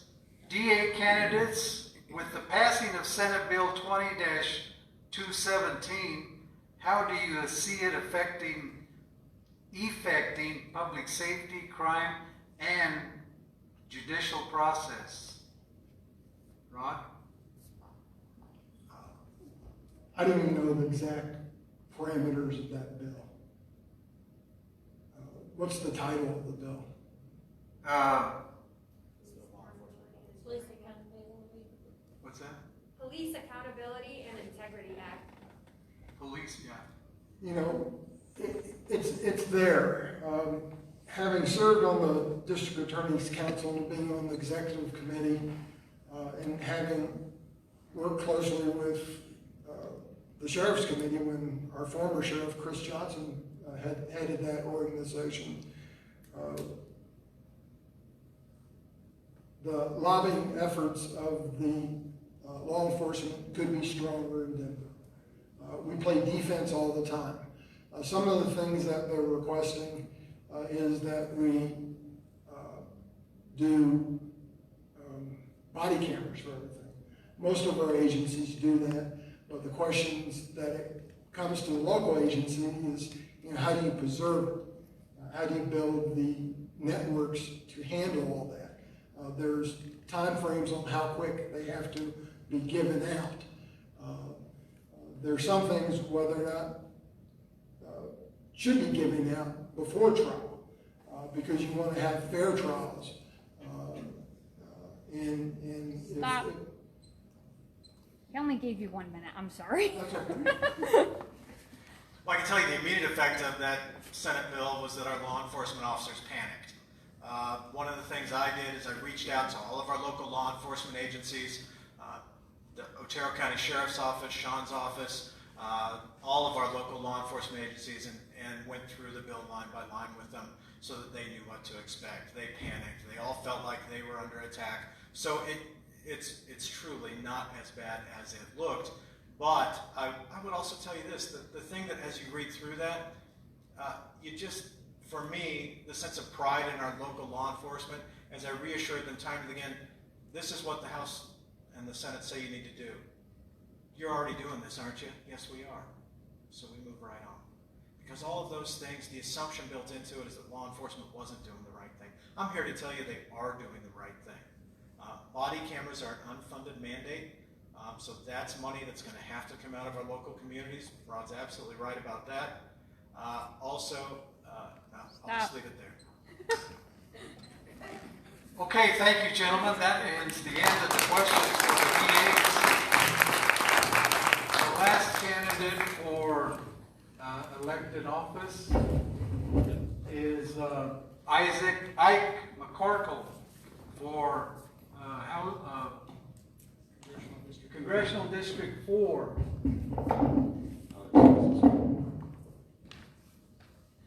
Hey, good evening.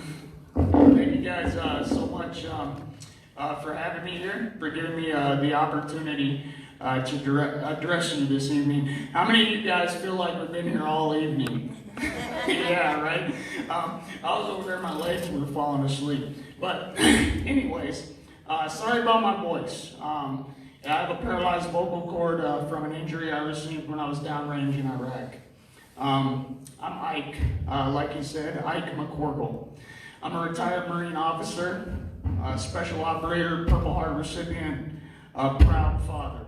I live right up in Douglas County with my 3 kids. My son, Isaac Jr. is 14, my daughter, Danica, is 11, and my youngest, Alan, is 8 years old. And I'm a concerned citizen, a concerned father. I recognized in the 2016 election cycle that the institutions of state that I swore to support and defend against all enemies, foreign and domestic, were being compromised in a significant manner. And that being the case, my children's viable future, our democracy's integrity was being compromised, and I felt like I had to do something. And so I started reaching out, and I found Jason Crow's campaign. And when I moved out here to Colorado, I supported his campaign because I understood how critical it was to support campaigns and to participate. So I want to thank each and every one of you for being here this evening, for participating in the democratic process, because that's the only way that together we will be able to restore integrity and trust, the people's trust and confidence in competent and in good governance. I'm running for office because I'm terrified about the future that we're leaving our children. In a largely divided and in many ways a failing democracy, in a global environmental catastrophe unaddressed, and in a nation that is being pitted against itself by its leadership. Leadership's task, leadership's job, is to bring people together around our shared values and to solve problems. If you remember nothing else that I say this evening, I want you to remember this. When you walk out your door in the morning and you look to your left and your right and you look across your street, those are your neighbors. They're not independents, they're not Republicans, they're not Democrats. They're all United States Americans. And each and every one of us is a United States American, and we need to start treating each other with dignity and respect again, and we need to start making progress again, and we need legislators, representatives in office who are more concerned with the quality of life of the people that live in their districts than they are with lining their own pockets, than they are with serving the interests of shareholders, than they are with making lobbyists rich. Rural Coloradans and rural Americans have been abandoned for decades, and we have a dysfunctional and non-responsive legislature. Non-responsive in that it is not addressing the national security threats that exist today. During the Reagan administration, the Department of Defense identified global warming as an issue. In 2003, the Department of Defense came out with a white paper identifying climate change as one of the paramount national security risks through the middle century. And our government, our legislature, is not addressing that problem. They're not investing in our children's educational institutions. They are not repairing our roads. They're not repairing our bridges. They're not investing in the renewable energy systems that we need to create the good paying, sustainable jobs of the future that will not poison our air, land, and water. I'm Ike McCorkle. I'm a retired Marine officer, and I'm running as a Democrat, but I'm running to represent each and every one of you, the citizens of Congressional District 4. And I don't care if it's the House, I don't care if it's the Speaker of the House or the President of the United States telling me what to do or what to say or how to legislate. Because I will fight with no one or no one except the citizens of District 4. Thank you so much, and I'd love to answer any questions.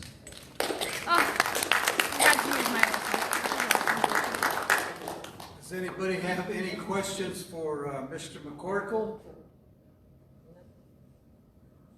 Thank you. He pretty much covered what kind of guy he is. So the next person up will be the Republican chairwoman of the Otero County, and she will have 5 minutes to speak for President, For Senator Gardner. for Senator Gardner and President Trump. How much time am I giving her? 5 minutes. For each candidate? Or Yeah, total? for each one. 5 for each. So you got 10 minutes though. Yeah. No. 5 for each one. That's a good thing I wore heels. Who designs these podiums anyways? Tall people. I'm Stephanie Garbo. I'm the Otero County Republican Chairwoman. And I will first read what I've prepared for Senator Gardner. For the past 5.5 years, Colorado has been represented by one of the most effective and bipartisan senators in the country. I'm here tonight to tell you that Senator Gardner deserved to be reelected in November. Cory Gardner is one of us, a rural Coloradan who is a 5th-generation Yuma County native. He understands our way of life because he lives it, unlike his opponent who is extremely Denver-centric. Colorado cannot afford to have 2 U.S. senators hailing from the same city, nor can we afford to have no rural representation by any statewide elected in this state. Cory Gardner is the only statewide elected official who lives more than 30 miles away from the Denver metro area. When it comes to Cory's record, it speaks for itself. Senator Gardner has had 10 bills signed into law, half by President Obama and half by President Trump. This is more legislation than the rest of Colorado congressional delegation combined. The hallmark of this legislation is, of course, the Great American Outdoors Act, which will fully and permanently fund the Land and Water Conservation Fund without using taxpayer dollars. Here at home, Cory was able to secure full funding for the Arkansas Valley Conduit, a project that has been stalled since its stamp of approval by President JFK in 1962. The conduit will not only provide 50,000 rural Coloradans with clean drinking water, but it will also provide good jobs and boost our local economies. The race for U.S. Senate is a no-brainer. Cory Gardner has worked for all of Colorado, and we need him back in Washington for another 6 years. Thank you.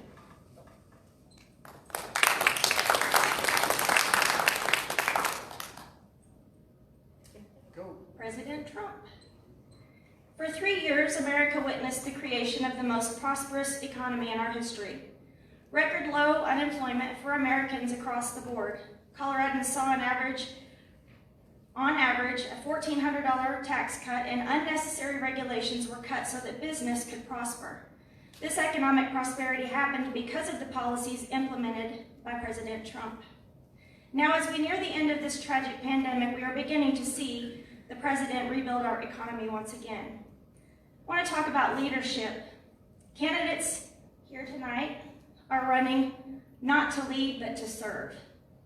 President Trump serves us. He is we the people. He serves farmers and ranchers. He stands up for farmers and ranchers. Small town and rural America, who we feel like we've been forgotten. But since President Trump has been our president, we don't feel so forgotten. We feel seen finally again. Importantly to me, he fights for the unborn and boldly attended the March for Life. That means a lot to me. He's standing up for the unborn. That's huge. I don't remember another president having done that in history. I could be wrong. Correct me if I'm wrong. He fights for our military. We have 2 boys in the Marine Corps. One just deployed on Sunday. That means a lot to me that he is fighting for our military. He's had no new wars in his presidency. I think he's the first one to do that too, am I correct? Yeah, no new wars. That's huge. He's bringing peace, actual peace to the world. That's huge. He fights for truth and personal accountability, and that's the American way. President Trump is a promise keeper. Whether it be appointing judges to the bench that will uphold the original context of the Constitution and not legislate from the bench, or being a champion for free market ideas, or rebuilding our military and VA, President Trump has kept his word. And it is critical that we send him back to the White House for another 4 years. Thank you.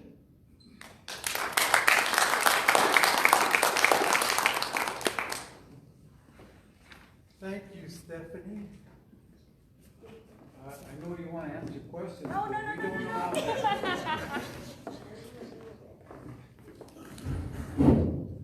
Next up to speak for the Democrats, Joe Biden.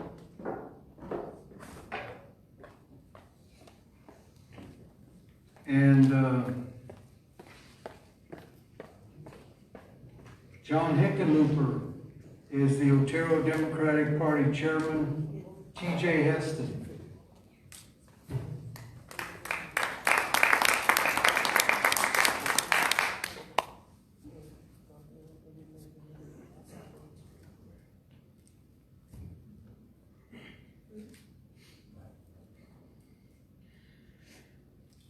Good evening. I just want to do a quick inform that both of the campaigns I'm speaking for sent me with some signs. So if you're wanting a sign, just let me know when we're done. So John Hickenlooper is running on several platforms, and I want to point out the few that I believe would represent us.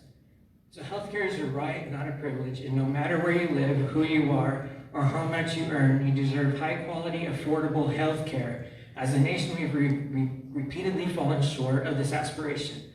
Unlike Senator Cory Gardner, I believe universal coverage is possible and necessary. As governor, I expanded Medicaid to an additional 400,000 Coloradans. I also established our successful state exchange, Connect for Health Colorado, which allowed individuals to compare plans for quality and affordability.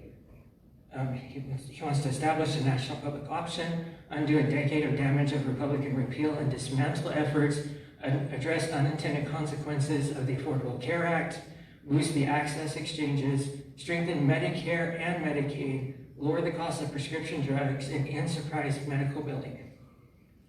He also wants to build a strong, resilient economy during and after COVID-19. In March, seemingly overnight, our economy shut down. The threat of an invisible yet deadly virus created an economic crisis of a magnitude not seen since the Great Depression. The fallout has been severe, lopsided, and unrelenting. My 4-point plan calls for economic growth that is immediate, inclusive, integrated, and innovative to get our country back on track after COVID-19. Here's what this plan means for Coloradans. Immediate help. Help Colorado families weather the economic crisis caused by COVID-19. Prioritize public health to the reopening of the economy, support small businesses, help local governments through the economic crisis, pass legislation to help Coloradans get back on their feet, inclusive, end giveaways to big corporations, invest in workers, and make sure every community can benefit from Colorado's economic success. He wants to fight for working families, help people earn a living wage, strengthen labor unions, boost fairness in our economic system, and support wealth-building efforts in communities of color. And also he wants to, this part also includes an investment in rural economies and advocate for farmers and ranchers. The integrated step. Align skills with the workforce with the needs of Colorado employers. Expand apprenticeship programs and prepare for our workforce for the future. The innovative step. Invest in the most dynamic and value-creating industries of the future. Make it easier to start and grow a business, promote job growth in clean energy, support the marijuana industry, and invest in technological leadership. Education is one of the most important investments we make in our children and our nation. At best, it's a social equalizer and a ticket to economic success, regardless of a student's race, gender, or zip code. But decades of underinvestment in our public schools have made this goal more aspiration than reality. And COVID-19 has thrown the consequences of the systemic inequality, deprioritization, and neglect into stark relief with an entire generation of learners at risk of falling far behind due to the pandemic. He wants to ensure universal access to early childhood education and preschool, give schools the resources they need to reopen safely, invest in public schools, teachers and educators, support community schools in the school-to-prison pipeline, strengthen support for English learners, fulfill our commitment to IDEA Act, support civil rights for LGBTQ students, advocate for rural schools, address college affordability, support equal access to a college degree, expand the use of apprenticeships nationwide, support alternative paths to higher education, prepare students for careers in renewable energy. Half of small businesses only have about a 2-week cash buffer before they collapse, but most Colorado businesses have been asked to close through April at the earliest, close through April, and still remain potentially closed. And at the earliest, we work to flatten the curve of COVID-19. Washington said help was on the way, but for far too many, it hasn't gotten here. He wants to boost the small businesses administration's capacity, get relief out quickly, give smaller businesses tools to succeed, and to sow the seeds of a broader recovery to help with both the business aspect and education. And thank you.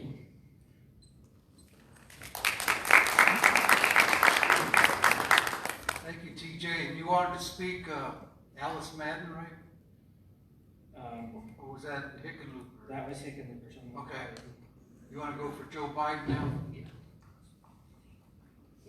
And then following that, he'll do Alice Madden, who's a Democrat for, no?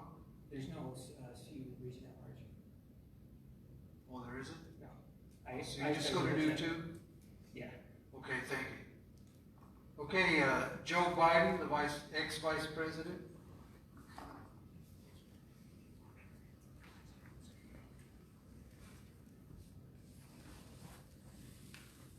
Sorry, I have to move to my phone. Okay. So Biden has put out forth 48 plans and ideas in different topics, challenges, and current events. I want to share those that are most relevant to us out here. He wants to fundamentally revise rural economies. The Biden strategy for rural economic development will be to partner with rural communities, invest in their unique assets, and make sure the wealth created in rural America stays in rural America.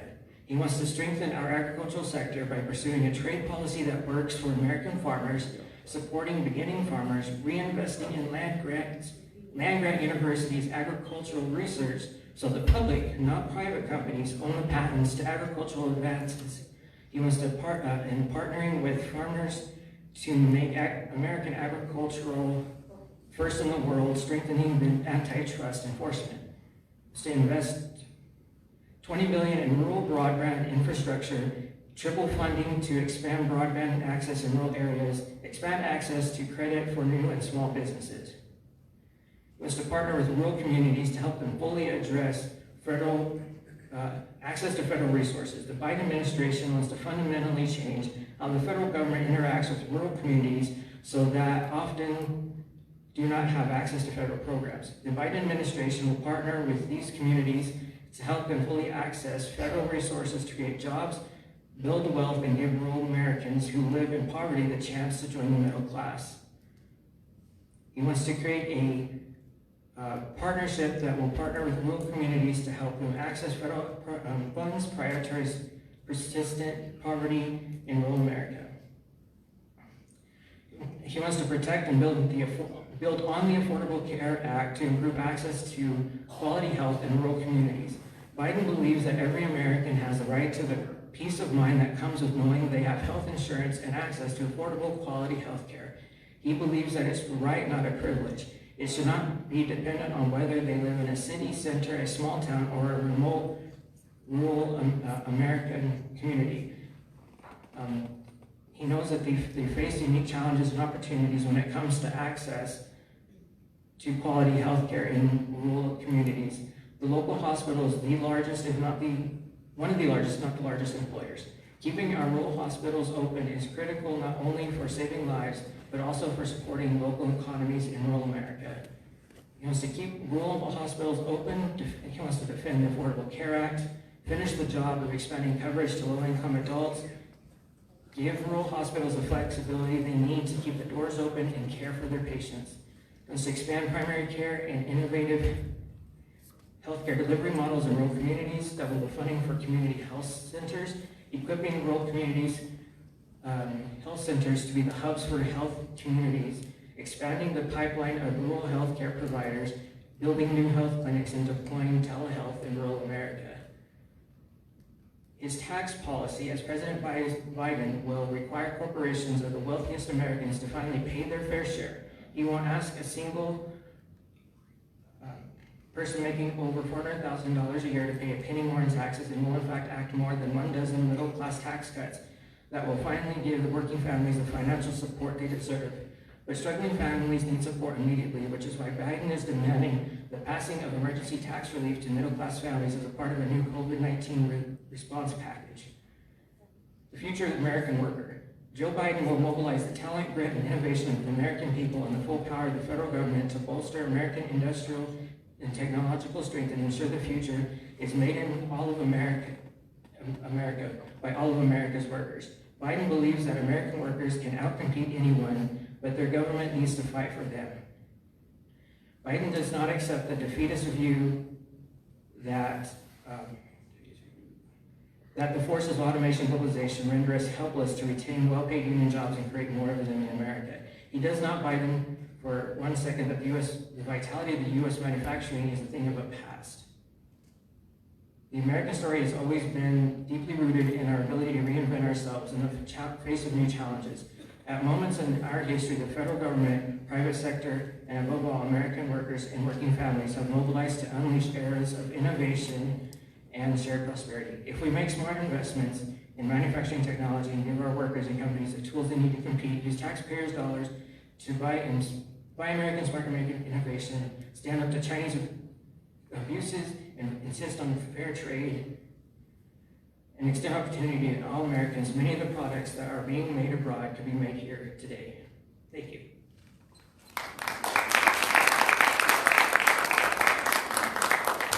Good job, TJ. 5 minutes, 2 of them.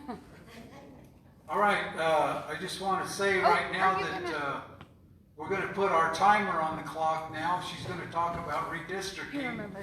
And following that, we will have a photo opportunity for all the candidates who decided to stay. For all those of you that traveled the distance, we can't let you go without photo op here, all right? So hang around. Because I'm the timer, I'm not going to time myself, which means I get 30 minutes, right? No. I'm kidding. I'm going to be really short and sweet. I think the interesting thing that we've heard tonight is that rural Colorado feels like we don't have a voice. So, very quickly, in 2018, the voters passed amendments Y and Z. It changes the way that our legislative and congressional districts are drawn. So, I'm going to use House District 47, which is Otero, House District 47, Otero, part of Pueblo, part of Fremont. That could look very different after redistricting happens. And in 2018, the redistricting process was taken away from the legislature and given to the people. And there will be 2 separate commissions created, 4 Republicans, 4 Democrats, and 4 unaffiliated voters. So basically, if you're interested in sitting on the commission to redraw our legislative and congressional districts, find me tonight or on Facebook, and I will give you the information to do so. Thank you.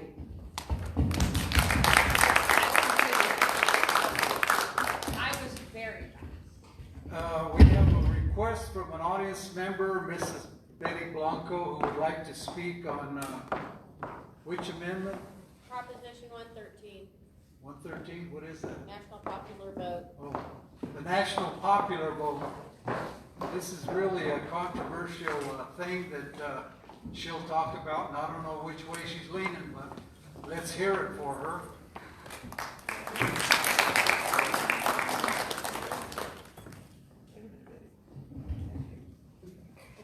Thank you so much.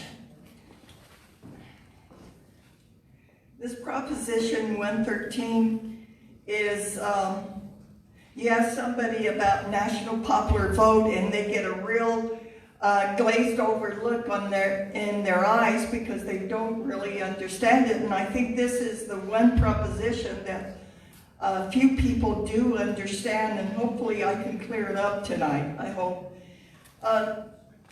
What it is adopt an agreement to elect U.S. presidents by national popular vote. This is how our forefathers had set this up in the Constitution.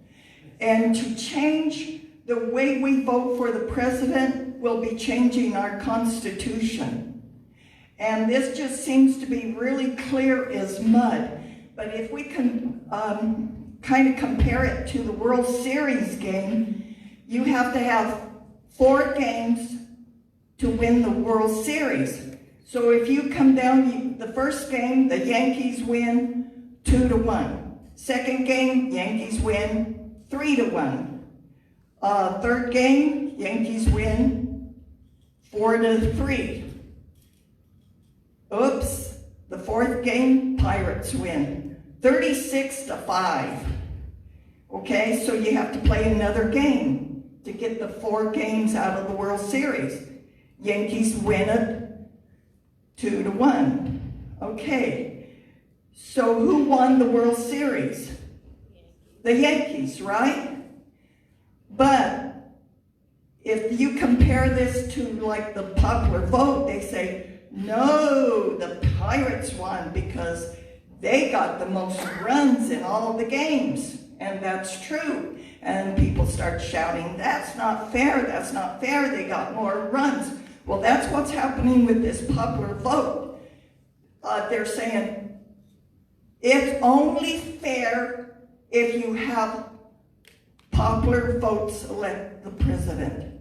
Now, if you compare, if you look at a map of Colorado, the whole map has a donut hole, and it's called Denver, Colorado, and the surrounding areas, and Colorado Springs. There's 3 million voters up there. But in all of the rest of Colorado, there's less than 1 million voters. And if you look at the map of the last few elections, there is a donut hole in Colorado, and it's called Denver, and it's all blue. All the rest of Colorado is red. So the 9 counties around Denver will dictate what all the rest of Colorado counties say. So what I'm asking you is to preserve our Constitution and vote no on Proposition 113. Thank you.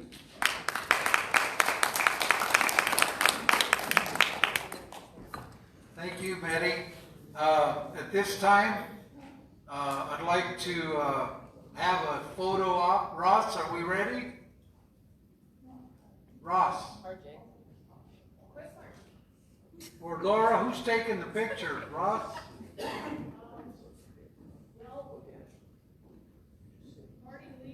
I'm taking the picture. Who is? Marty. Oh, Marty. Okay. You want to? How do you want these candidates, Marty? Well, can you move the podium out of the way and Yep. just line them We'll up? move them. We'll line them up for a mugshot. All right.